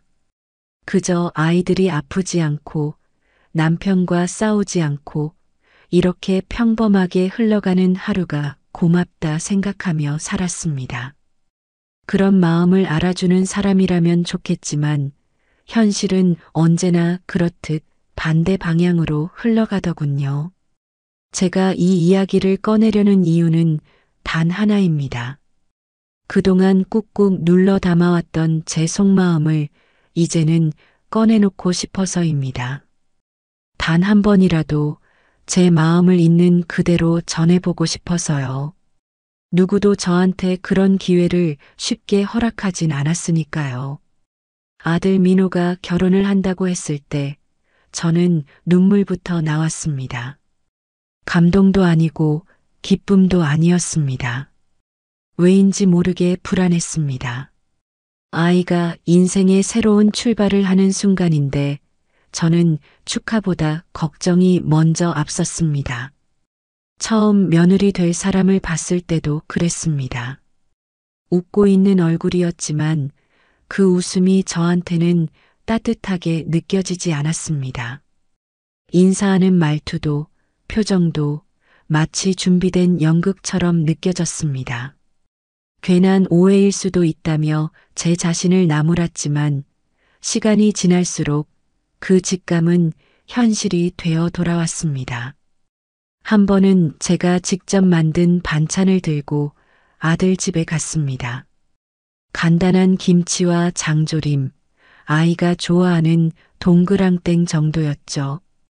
평소처럼 초인종을 누르고 기다리고 있었는데 문이 열리자마자 들려온 말이 아직도 귀에 생생합니다. 전화하고 오시지 그랬어요, 어머님. 그때 느꼈습니다. 저 문을 넘는 순간부터 저는 환영받지 못하는 존재가 되었다는 것을. 하지만 그때는 그냥 제가 민폐였을지도 모른다고 스스로를 다독였습니다.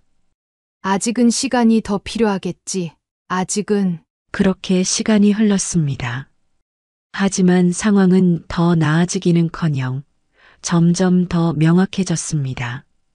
제가 참지 않으면 안 되는 이유도 이해해야만 하는 명분도 이제는 다 부질없다는 거요.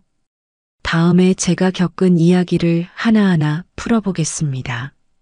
제가 왜 이제는 더 이상 참지 않기로 결심하게 되었는지, 아들이 결혼하겠다고 말했을 때 솔직히 저는 축하할 마음보단 걱정이 먼저였습니다.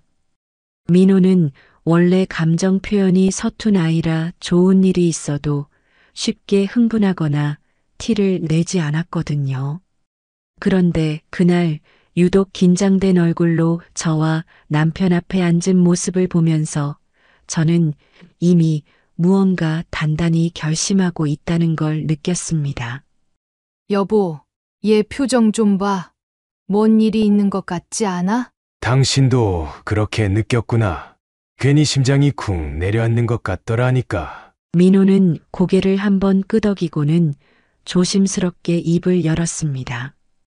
자기가 사귀는 사람이 있다고, 이제 결혼까지 생각 중이라고요. 저는 그 순간 마음속에서 작은 동아줄 하나가 툭 끊기는 느낌을 받았습니다. 부모 앞에서 아이가 사랑하는 사람을 소개하고 싶다는 말, 참 좋은 말입니다.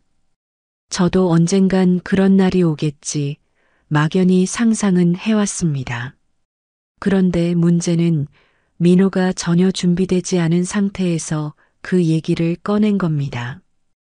저기, 엄마, 아빠, 그 사람이 이혼 경력이 있어요. 한순간에 공기가 뚝 끊겼습니다. 가만히 숨을 들이마시는 것조차 부담스러울 정도로 무거운 정적 속에서 저는 민호를 똑바로 바라봤습니다. 머리가 핑 돌았습니다. 무슨 말을 어떻게 꺼내야 할지조차 떠오르지 않았습니다. 이혼이라고? 네, 예전에 한번 결혼 생활이 오래 가진 않았어요. 그리고 그리고 뭐?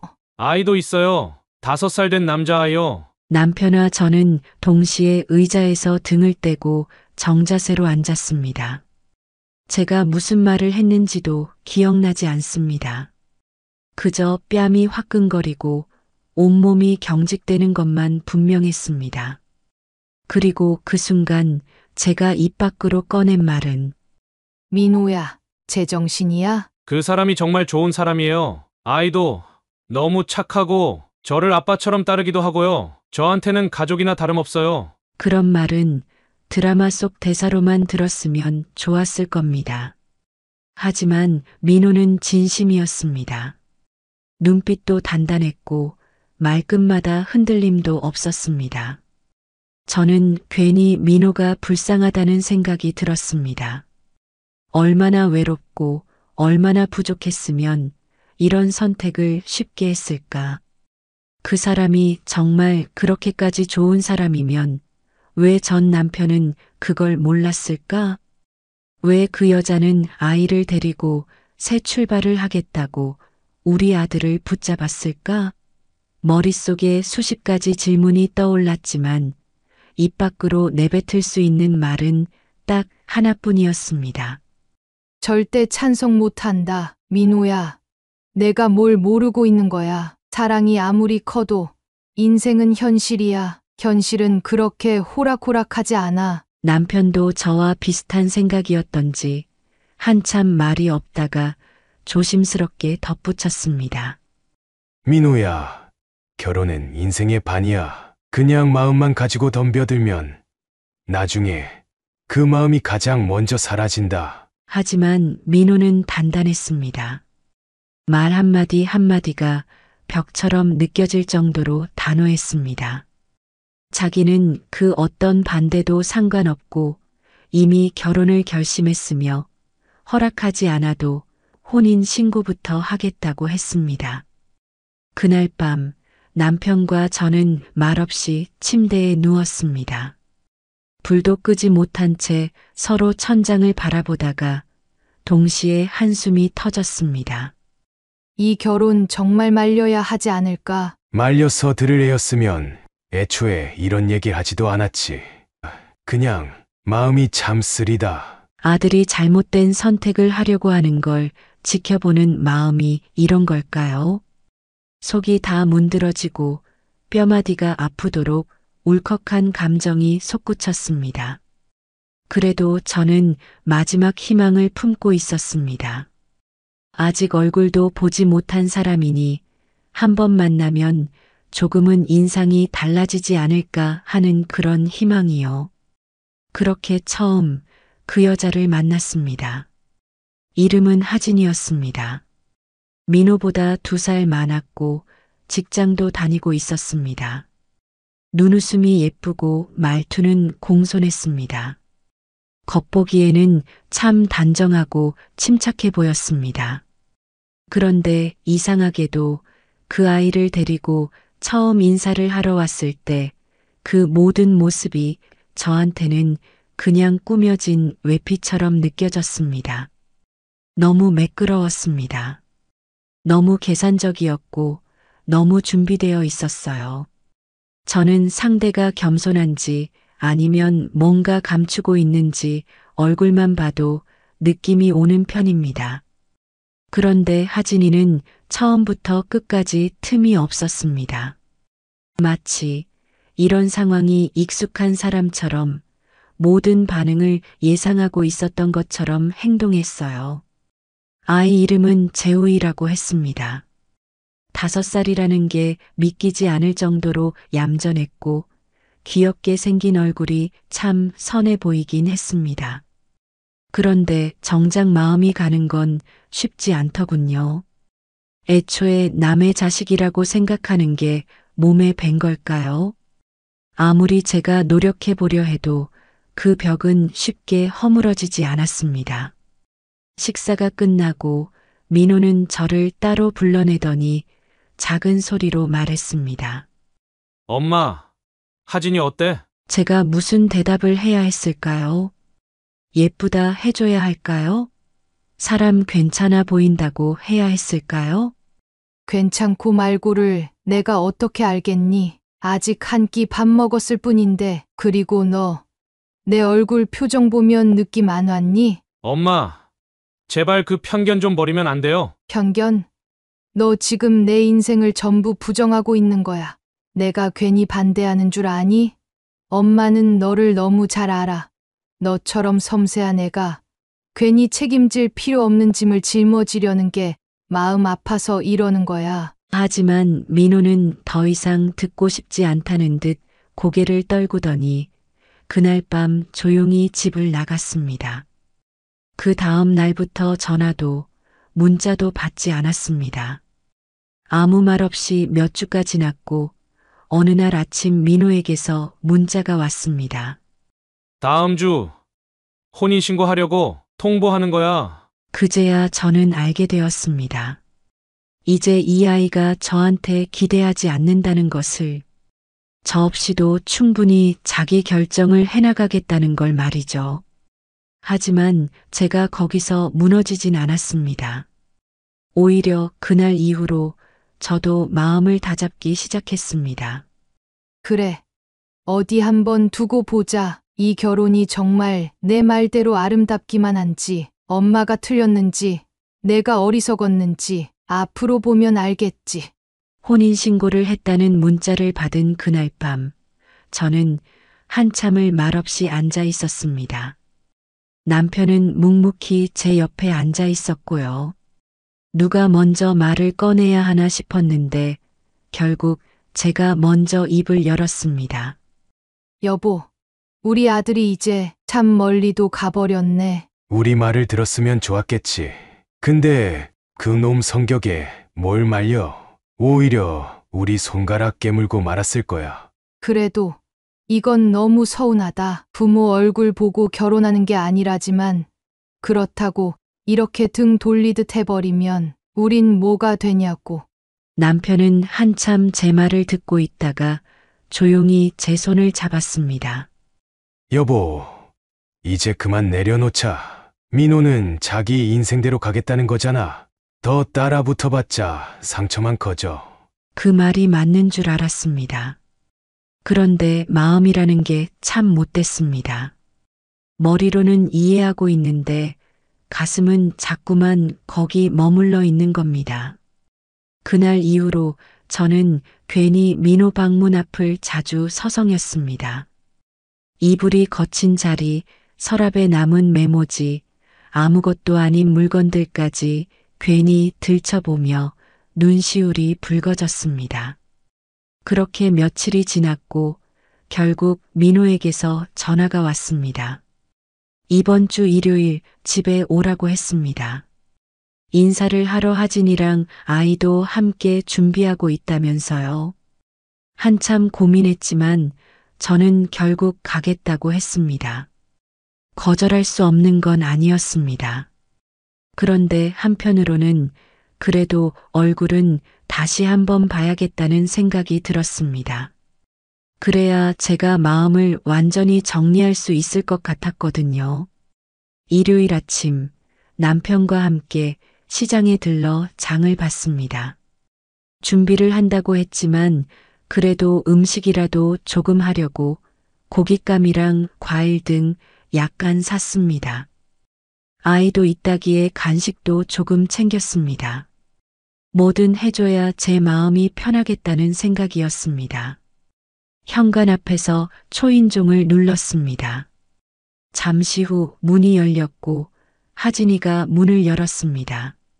어머님, 아버님 오셨네요. 어서 들어오세요. 인사치곤 공손했지만 눈빛이 묘했습니다. 미소를 짓고 있지만 눈은 전혀 웃고 있지 않았고 말투는 딱딱했습니다. 저는 애써 그런 기분을 무시한 채 들어섰습니다. 거실 한켠에서 아이가 장난감을 들고 놀고 있었고 민호는 주방에서 음식 준비를 하고 있었습니다. 엄마, 아빠, 오랜만이네요. 집은 좀 어때? 깔끔하네. 그래도 손은 너가 많이 봤겠지? 별거 한 것도 없어요, 어머님. 대충 치운 거예요. 하진이의 말투는 여전히 똑부러졌습니다. 틀린 말은 아니지만 정이 묻어나지 않는 말들이었습니다. 저는 쇼핑백을 꺼내며 말했습니다. 오는 길에 고기 좀 사왔다. 저녁 같이 먹자. 어머님, 너무 신경 안 쓰셔도 돼요. 저희끼리도 잘 먹고 잘 살아요. 저는 잠시 멈칫했습니다. 방금 그 말투 결코 예사롭지 않았습니다. 아무 말 없이 민호를 봤지만 민호는 별 생각 없는 듯 웃으며 접시를 닫고 있었습니다. 재우야, 이거 할머니가 사온 로봇이야. 받아볼래? 장난감을 꺼내 들고 재우 앞으로 건넸습니다. 아이는 망설이다가 조심스레 두 손으로 받아들었습니다. 그리고 조용히 말했습니다. 고맙습니다. 그 목소리에 제 눈가가 조금 시큰해졌습니다. 애가 참 의젓했습니다. 그렇게 낯선 사람 앞에서조차 예의 바르게 행동하는 걸 보니 오히려 짠한 마음이 들었습니다. 하지만 옆에서 하진이는 아무런 반응도 없이 저희 모습을 바라만 보고 있었습니다. 저는 말했습니다. 재우가 마음에 들어서 다행이다. 요즘 장난감 비싸서 아무거나 못 사겠더라. 괜찮아요. 재우는 아무거나 잘 가지고 노는 아이라서요.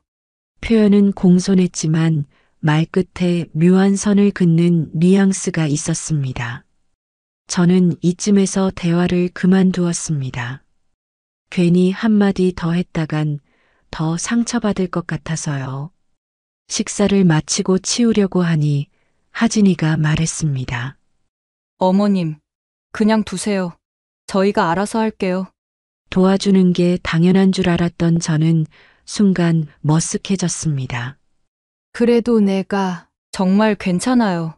여긴 저희 집이잖아요. 그 말에 저는 더 이상 말할 수가 없었습니다. 그날 하진이가 한 말들은 한마디 한마디가 칼처럼 박혔습니다. 정중했지만 단호했고 예의는 있었지만 마음은 없었습니다. 집으로 돌아오는 차 안에서 남편이 물었습니다.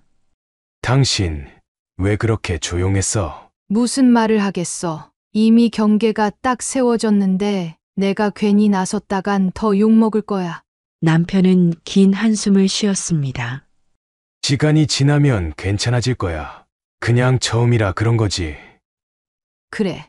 시간이 지나면 그게 무서운 거지. 그날 이후 저는 하진이가 마음의 문을 닫은 게 아니라 애초에 열 생각이 없었다는 걸 알게 되었습니다. 민호는 그런 하진이의 말을 곧이곧대로 믿고 있었고 저는 그런 민호마저 점점 멀어지는 느낌이 들었습니다. 하지만 저는 입을 다물었습니다.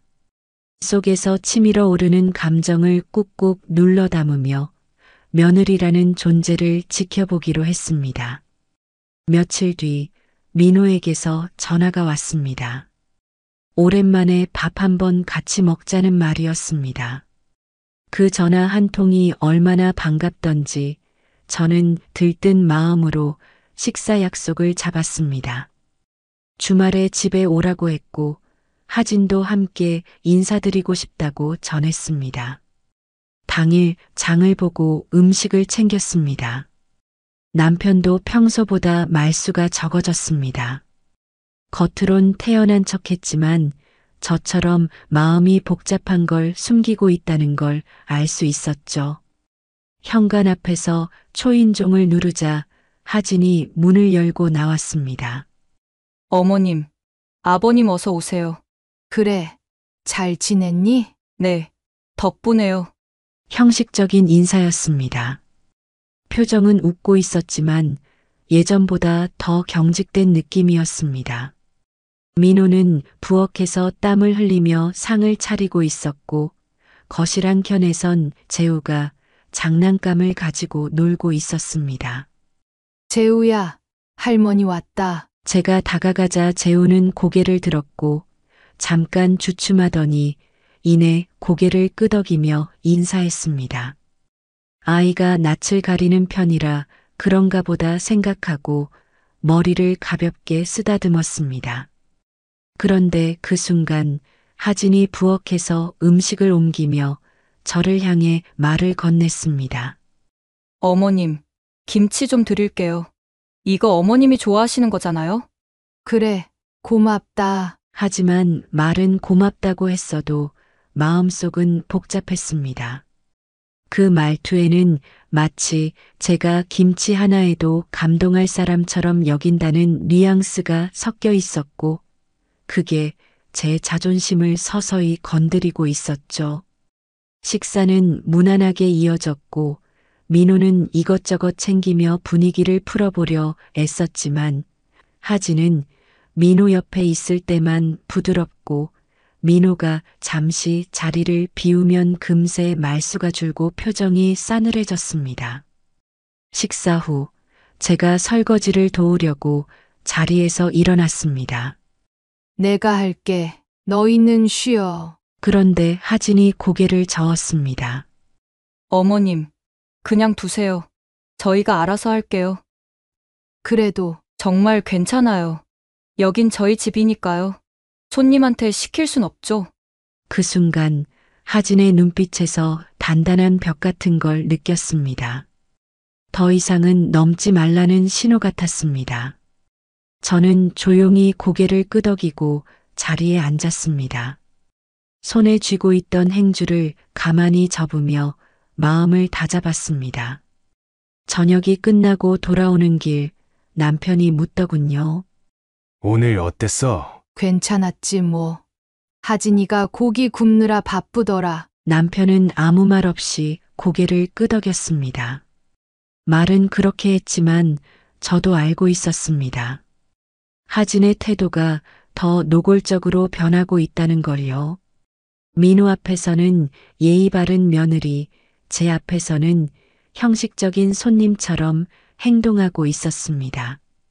며칠 후 민호에게 전화를 걸었습니다. 민호야, 주말에 시간 괜찮니? 엄마. 왜? 그냥 밥이나 같이 먹자고. 너희 집에 갈까 했는데. 그게 하진이 요즘 일 때문에 많이 피곤하대. 주말엔 좀 쉬고 싶어 하거든. 나중에 시간 맞춰서 보자고 했어. 그래. 그럼 어쩔 수 없지. 목소리는 태연했지만 속은 타들어갔습니다. 바쁘다는 건 그냥 핑계라는 걸 저는 알았습니다. 며칠 후 시장에서 우연히 하진과 재우를 마주쳤거든요. 하진아, 어머님? 놀란 듯한 얼굴이었지만 금세 표정을 정리하더군요. 어머, 여기 웬일이세요? 장 보러 나왔지. 근데 민호가 그러던데 너 요즘 바쁘다며? 주말엔 쉬고 싶다고? 아, 네. 그냥 답답해서 잠깐 나왔어요. 장도 좀 보고요. 그래, 그렇구나. 그 짧은 대화 속에서도 저는 명확히 느꼈습니다. 하진은 피하고 있는 겁니다. 일부러 저와 거리를 두고 있었고, 재우에게도 제가 가까이 다가가지 않도록 슬쩍 눈치를 주고 있다는 거리요. 며칠 후 또 한 번 재우와 관련된 일이 있었습니다. 민호가 집에 찾아와 작은 봉투를 내밀었습니다. 이게 뭐냐? 재우 유치원에서 가족 행사한다고 초대장이 나왔어. 그래. 그럼 나도 같이 가면 되겠네. 엄마, 근데 그게 하진이가 같이 가는 거 조금 부담스러워할 수도 있을 것 같다고 해서. 부담스럽다고? 아니, 그냥 재우도 아직 적응 중이고 갑자기 할머니가 나타나면 애가 헷갈릴 수도 있고 하진이 그런 걱정하더라고. 순간 말문이 막혔습니다. 재우한테 제가 부담이라니. 제가 뭘 그렇게 잘못했기에 이런 대접을 받아야 하나 싶었습니다. 내가 언제 재우한테 뭐라고 한 적 있어? 그런 건 아닌데 그냥. 됐어. 그러면 나는 빠질게. 괜히 불편하게 하고 싶진 않으니까. 엄마, 너무 서운해하지 마. 서운하긴. 뭐, 그날 밤 저는 혼자서 많은 생각을 했습니다. 분명히 저는 며느리한테 잘하려고 했고 재우한테도 마음을 다해 다가갔습니다. 그런데 돌아오는 건 이렇게 벽을 세우는 말들 뿐이었습니다. 민호에게 말은 안 했지만 제 마음은 점점 다치고 있었습니다. 이쯤 되면 이건 단순한 오해나 어색함이 아니었습니다. 분명히 하진은 의도적으로 저를 멀리하고 있었습니다. 정중한 말투와 공손한 태도 뒤에 감춰진 불편함과 차가움, 그것이 이제는 도저히 못 본 척할 수 없을 정도로 커졌습니다. 그런데 이건 시작에 불과했습니다. 며느리의 본심은 아직 저에게 전부 드러나지 않았고, 저는 그 뒤에 어떤 말과 행동이 기다리고 있는지 상상조차 하지 못한 채 또 한 번 참고 있었습니다. 하지만 더는 오래가지 못할 겁니다. 제가 그렇게 만만한 사람은 아니니까요. 그날 아침 눈을 떴는데 마음이 이상하게 허전했습니다. 창밖으로 햇살이 참 고왔지만 머릿속은 어두운 구름이 낀 듯 무거웠습니다. 이상하게 재우 생각이 많이 났습니다. 그 작은 손으로 로봇을 들고 좋아하던 모습, 조심스럽게 고개를 숙이며 인사하던 목소리. 그런 게 자꾸 떠올랐습니다. 당신, 오늘 뭐 해? 별일 없이. 왜? 재우 보러 한번 다녀올까 했어. 남편은 조심스럽게 고개를 저었습니다. 괜히 갔다가 또 마음만 다치는 거 아니야? 지난번처럼 애 핑계 대고 또 문전박대 당할 수도 있잖아. 알아. 근데 그냥 애 얼굴 한번 보면 좀 괜찮을 것 같아서 그래. 한참을 망설이다가 저는 결국 마음을 굳혔습니다. 전날 시장에서 산 과일과 재우가 좋아할 만한 간식들을 바구니에 담고 여보와 함께 집을 나섰습니다. 초인종을 누르자 안에서 인기척이 났고 문이 열렸습니다. 하진이가 문을 반쯤만 열고 고개를 내밀었습니다. 어머님, 무슨 일이세요? 재우 보러 왔다. 마침 주말이고 했어.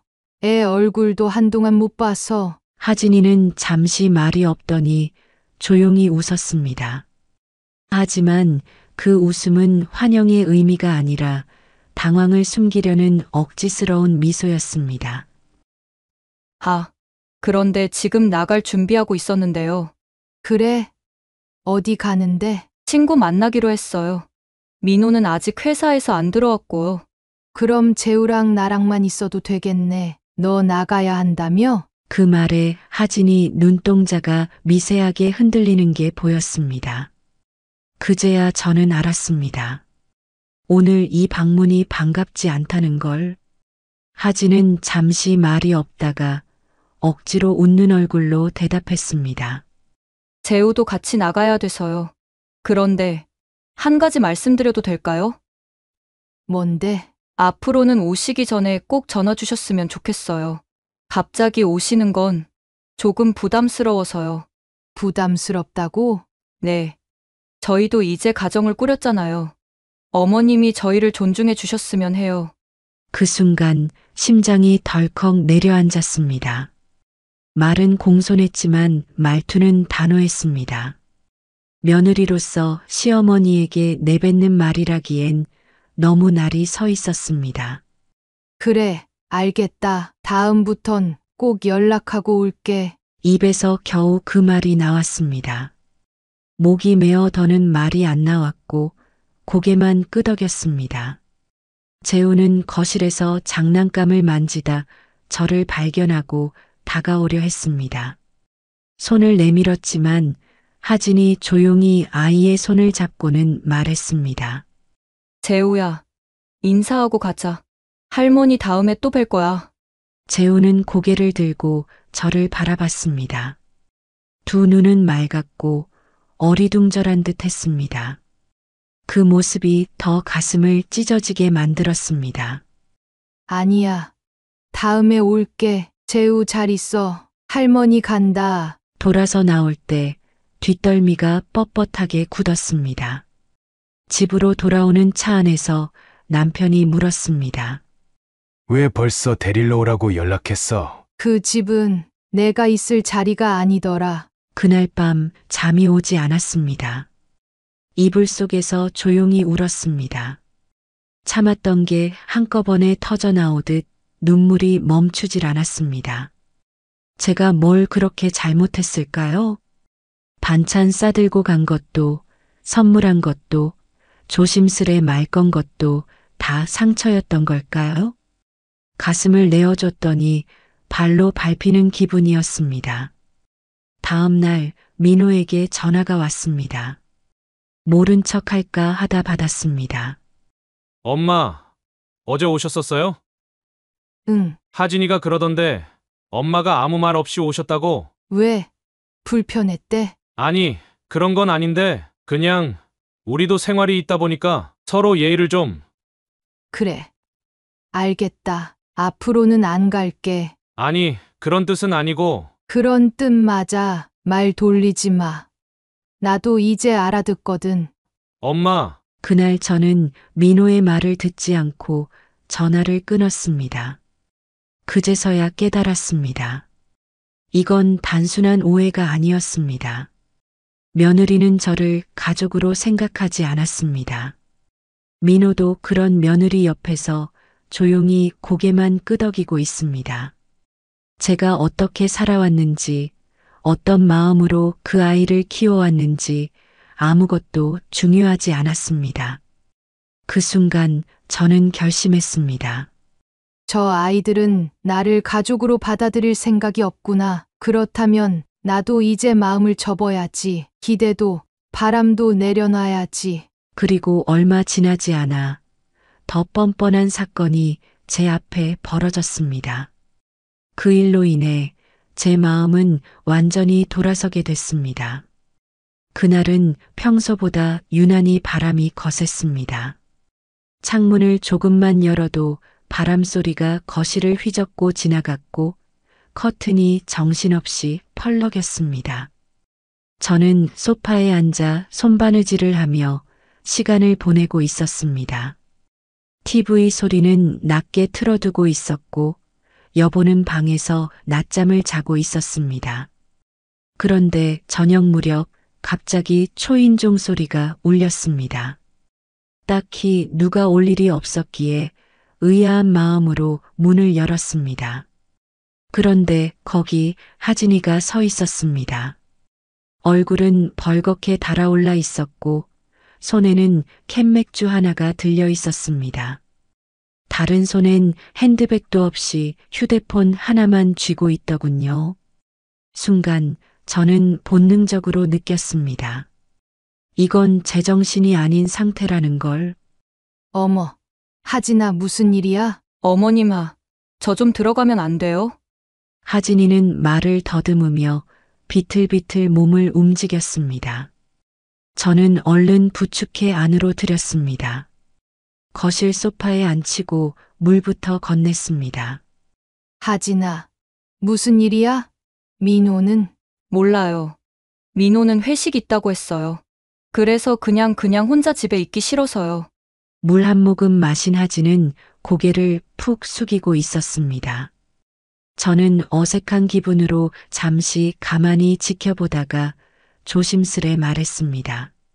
그래도 이런 식으로 찾아오면 당황스럽잖니. 다음부턴 연락하고 오면 더 좋을 텐데. 그 말이 끝나기도 전에 하진이 갑자기 고개를 번쩍 들더니 저를 똑바로 바라봤습니다.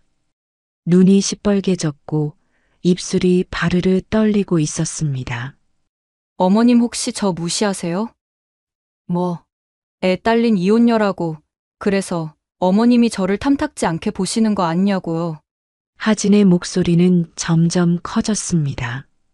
남편이 방에서 깜짝 놀라 뛰어나올 정도로. 저 정말 열심히 살았어요.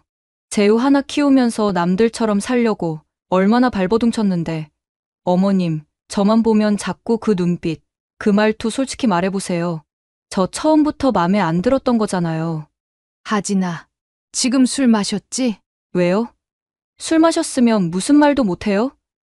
저도 사람인데 감정이란 게 있잖아요. 남편도 다가와 말했습니다. 하진아, 지금 좀 진정해. 내 상태 안 좋아 보여. 민호한테 연락할게. 하지 마요. 민호한텐 말하지 마세요. 말하지 말라니까요. 소리를 지르며 소파 쿠션을 밀치고 바닥에 가방을 내팽개쳤습니다. 그 모습은 말 그대로 행패였습니다. 손을 덜덜 떨며 입술을 물고 있던 저는 그제야 입을 열었습니다. 그래, 너 마음에 안 들었어. 처음부터 그랬어. 근데 나는 받아들이려고 애썼다. 너랑 친해지려고도 했고, 재우도 내 손자처럼 보려고 했어. 근데 너는 나를 한 번이라도 제대로 받아준 적 있니? 하진은 제 말을 듣지 않았습니다. 오히려 더 눈을 부릅뜨고 소리쳤습니다. 어머님 같은 분, 진짜 답답하고 위선적이에요. 괜히 착한 척, 다 이해하는 척. 결국 속으로는 다 깔보고 있는 거잖아요. 그 말에 저는 더 이상 입을 열지 않았습니다. 그제야 남편이 민호에게 전화를 걸었습니다. 민호야, 하진이가 지금 여기 와 있어. 상태가 좀 이상하다. 술도 마신 것 같고. 얼마 지나지 않아 민호가 헐레벌떡 달려왔습니다. 문을 열자마자 하진을 안고 다그쳤습니다. 하진아, 지금 뭐 하는 거야? 여기가 어디라고 이런 식으로 와? 놓으라고. 나 그냥 답답해서 그런 거야. 아무도 내 맘 몰라주잖아. 민호는 그녀를 부축해 집을 나섰고 저는 현관문 앞에서 그 뒷모습을 한참 바라봤습니다. 그 순간까지도 저는 마음 한켠이 아팠습니다. 그 아이가 무슨 말을 했든 결국은 민호의 아내였고 재우의 엄마였고 제 손주를 데리고 사는 사람이었기에 마지막 끈이라도 잡아야 하나 생각했습니다. 그런데 다음 날 민호에게서 전화가 왔습니다. 엄마, 어제 일은 하진이가 좀 많이 취했던 것 같아요. 기억이 잘 안 난다고 하더라고요. 너무 마음 쓰지 마세요. 진짜 실수였던 거예요. 기억이 안 난다고? 네, 죄송하대요. 어제 왜 그렇게까지 했는지 모르겠다고. 저는 전화기를 한 손으로 움켜쥔 채 조용히 말했습니다. 그래. 됐다. 그럼 잘 듣게. 이제 나 너희 부부한테 아무것도 해줄 생각 없어. 돈도, 집도, 그 어떤 지원도 이제 끝이야. 엄마, 갑자기 왜? 너희 둘이 잘 먹고 잘 살아. 나도 이제 내 인생 좀 살아보려 해. 앞으로 날 필요로 할 일은 없을 테니까. 그렇게 알아. 그 말에 민호는 아무 말도 하지 못했습니다. 통화는 조용히 끊겼고 저는 창문 너머를 바라보며 혼잣말처럼 속삭였습니다. 그래. 이제 됐다. 여기까지가 끝이다. 지원은 끊었지만 마음이 편한 건 아니었습니다. 밤마다 잠이 잘 오지 않았고 괜히 창문을 열어놓은 채 하염없이 앉아 있었습니다. 재우 얼굴이 떠오르고 민호가 어릴 때 혼자 땀 뻘뻘 흘리며 시험 공부하던 모습도 떠올랐습니다. 그렇게 가슴은 또다시 쿡쿡 쑤시는데 이상하게도 그 마음이 다시 풀리진 않았습니다. 왜냐하면 저는 이미 참을 수 있을 만큼 다 참았고 할 수 있는 만큼 다 해봤으니까요. 지원 끊은 후 며칠간은 조용했습니다. 아무 연락도 없었습니다. 그런데 일주일쯤 지나자 하진에게서 문자가 오기 시작했습니다. 어머님, 안녕하세요. 지난번엔 제가 너무 경솔했어요. 그날은 정말 제정신이 아니었어요. 죄송합니다. 읽기만 했습니다. 답장은 하지 않았습니다. 그 다음 날엔 전화가 왔습니다. 받지 않았습니다. 그 다음 날엔 재우가 보고 싶지 않으시냐며 집에 잠깐 들러도 되겠냐고 했습니다. 저는 그냥 그 문장을 천천히 읽고 천천히 지웠습니다. 그제서야 하진은 마지막 카드를 꺼낸 듯 했습니다. 어머님, 저희 정말 많이 힘들어요. 민호도 요즘 회사에서 일이 잘 안 풀리고 재우도 갑자기 감기가 심하게 와서 혹시 이번 달 관리비만 좀 도와주실 수 있으세요? 다시는 민폐 안 끼치겠습니다. 제가 그 문장을 읽고 처음으로 입을 열었습니다. 봐요. 결국 그 속마음이 이거였지. 당신 잘했어. 지난번에 끊어내길 정말 잘한 거야. 그날 밤 저는 단호하게 전화기를 들고 하진에게 직접 전화를 걸었습니다. 하진아, 이제 너한테 연락 안 하려고 했는데 이건 마지막이니까 듣고 끊어. 어머님, 그날 집에서 내가 울면서 내뱉은 말들 하나도 안 잊었다. 애 딸린 이혼녀라서 무시하냐던 그 말. 내 평생 못 잊을 것 같아. 제가 그건 정말 실수였어요. 술김에 그래. 술김엔 진심이 나오지. 나는 내가 며느리라는 이유 하나만으로 없는 자존심도 꾹꾹 눌러가며 참고 받아들였고 재우도 내 손주처럼 대해주려고 마음 많이 썼어. 근데 너는 끝까지 나를 가족이 아니라 불청객으로 봤잖니. 정말 죄송해요. 다시는 안 그럴게요. 민호 씨도 요즘 너무 예민해져 있고 우리 이제 진짜 바닥이에요. 어머님, 한 번만. 그래. 그러니까 그 바닥까지 가보란 말이야. 너희가 원했잖아. 우릴 필요로 하지 않는 관계. 그러니까 이제 와서 손 벌릴 생각은 하지 마. 어머님 제발. 전화기를 끊자마자 저도 한참을 멍하니 앉아 있었습니다. 누군가를 그렇게 매몰차게 내쫓은 건 제 인생의 처음이었지만 눈물은 나오지 않았습니다. 속이 다 후련했으니까요. 그 후로 한 달쯤 시간이 흘렀습니다. 그동안 민호에게도 아무런 연락이 없었습니다. 저희 부부도 더 이상 그 집 얘기를 입에 올리지 않았습니다. 그저 지나가는 바람처럼 묻어두었습니다. 그런데 어느 날 문 앞에 민호가 서 있었습니다. 야윈 얼굴, 눈 밑에 다크서클, 그리고 말라붙은 입술. 입을 떼자마자 입꼬리가 부르르 떨리더니 그는 제 앞에 무릎을 꿇었습니다. 엄마, 나 이혼했어. 순간 심장이 쿵 하고 내려앉았습니다. 저는 얼른 민호를 붙잡고 거실로 데려와 앉혔습니다. 그 아이는 깊은 숨을 들이쉬더니 말문을 열었습니다. 엄마 사실 나 너무 힘들었어. 결혼 초반부터 말이 안 통했고 계속 싸웠고 재호는 정말 예쁜 아이지만 그 아이 아빠 자리를 내가 억지로 채우는 게 너무 벅찼어. 제가 조용히 손을 내밀어 그의 등을 다독였습니다. 그제야 민호는 고개를 푹 숙이고 울기 시작했습니다. 울다가 마침내 입에서 터져나온 말은 엄마, 정말 미안해. 처음에 엄마가 그렇게 반대했을 때 그때 말 좀 들을 걸. 내가 너무 바보였어. 정말 죄송해요. 그 울음이 얼마나 아팠던지 저도 결국 참지 못하고 울고 말았습니다. 아들을 붙잡고 그 애가 고개 숙여 사죄하는 날이 오다니. 하지만 저는 그날 다시는 아들 앞에서 약해지지 않기로 마음먹었습니다. 모든 건 지나간 일이고 다시는 그런 선택을 반복하게 둘 수 없었습니다. 민호는 그날 한참을 울었습니다. 그 아이가 그렇게 무너지는 모습을 본 건 처음이었습니다.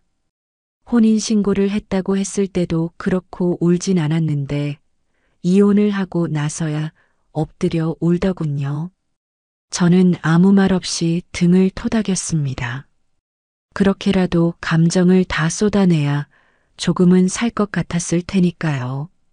그날 밤 민호는 그대로 저희 집에서 자고 갔습니다. 여보는 말은 안 했지만 속이 많이 상한 기색이었습니다. 저도 사실 마냥 따뜻하게만 대할 수 있는 마음은 아니었습니다. 속에서는 씁쓸함이 올라왔습니다. 그토록 말렸을 때는 듣지 않더니 결국 이렇게 망가져서 돌아온 모습을 보니 원망과 안쓰러움이 동시에 밀려왔습니다. 다음 날 아침 민호는 거실에 조용히 앉아 있다가 말했습니다. 엄마, 나 이제 어떻게 해야 할지 모르겠어. 그 말에 저는 한참을 바라봤습니다. 그 눈빛은 예전 그 소년 같았습니다. 세상은 넓고 자신은 작기만 하던 고등학생 민호. 입시 때문에 밤을 새우고 친구랑 다퉜다고 울던 그 얼굴이 겹쳐졌습니다. 하지만 지금은 다릅니다. 이젠 누가 인생을 책임져 줄 수 있는 나이가 아니었습니다. 그래서 저는 조용히 말했습니다. 이제부터는 내가 내 삶을 책임져야지. 엄마, 민호야, 내가 어릴 땐 내가 다 해줬지. 학비도, 밥도, 잠자리도. 근데 지금은 다 컸잖니. 한 여자의 남편이었고, 한 아이의 아빠였고, 이제는 더 이상 누구도 대신 살아줄 수 없어. 엄마, 나 정말 다시 시작하고 싶어. 회사도 자리 옮기고 싶고 전세금도 정리해서 작은 원룸이라도 얻을 생각이야. 근데 좀 도와줄 수는 없어? 그 말에 저는 고개를 천천히 저었습니다. 아니, 도와줄 수 없어. 민호의 얼굴이 굳어졌습니다. 왜? 엄마, 나 잘못한 거 사과도 했고 이젠 새 출발하고 싶다니까? 내가 사과한 건 받아들였어. 하지만 그거랑 이거랑은 별개야. 나는 이제 누구 인생 대신 책임질 여유 없어. 이제 나도 내 인생 살아야 할 때야. 민호는 한참 말이 없었습니다.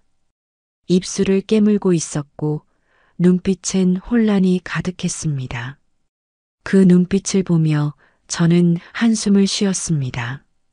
너 혹시 아직도 내가 너 도와줄 거라 생각했니? 아니, 그냥 엄마니까. 엄마라고 다 해주는 시대는 지났어. 엄마도 사람이고 지쳤고 상처받았고 나도 이젠 쉬고 싶다. 민호는 잠시 고개를 떨구고 있더니 조용히 말했습니다.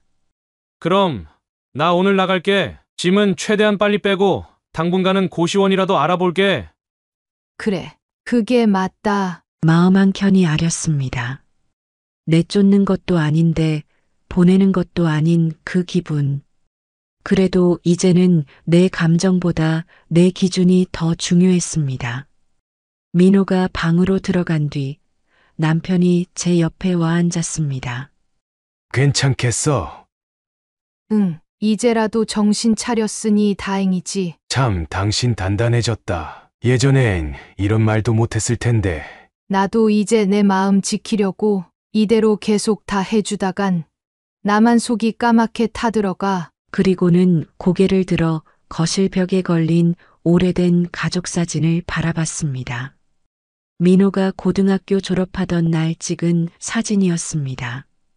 그때 저는 한없이 자랑스러웠고 민호가 어떤 여자를 데려오든 다 품을 각오가 되어 있었습니다. 하지만 세월이 지나고 사람이 바뀌고 결국 마음도 바뀌었습니다.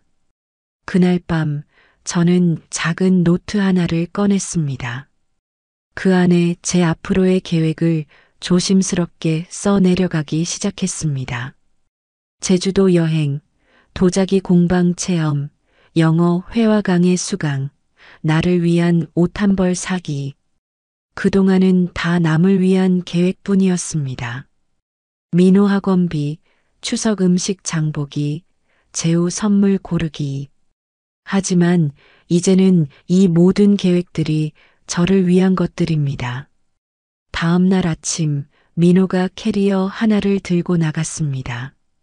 엄마 정말 고마웠어. 내가 철이 너무 늦게 들어서 미안하고. 잘 살아. 그리고 다시 돌아올 생각 말고 너도 내 인생 살아. 민호는 잠시 고개를 숙이더니 다시 한번 울음을 꾹꾹 참는 얼굴로 고개를 끄덕였습니다.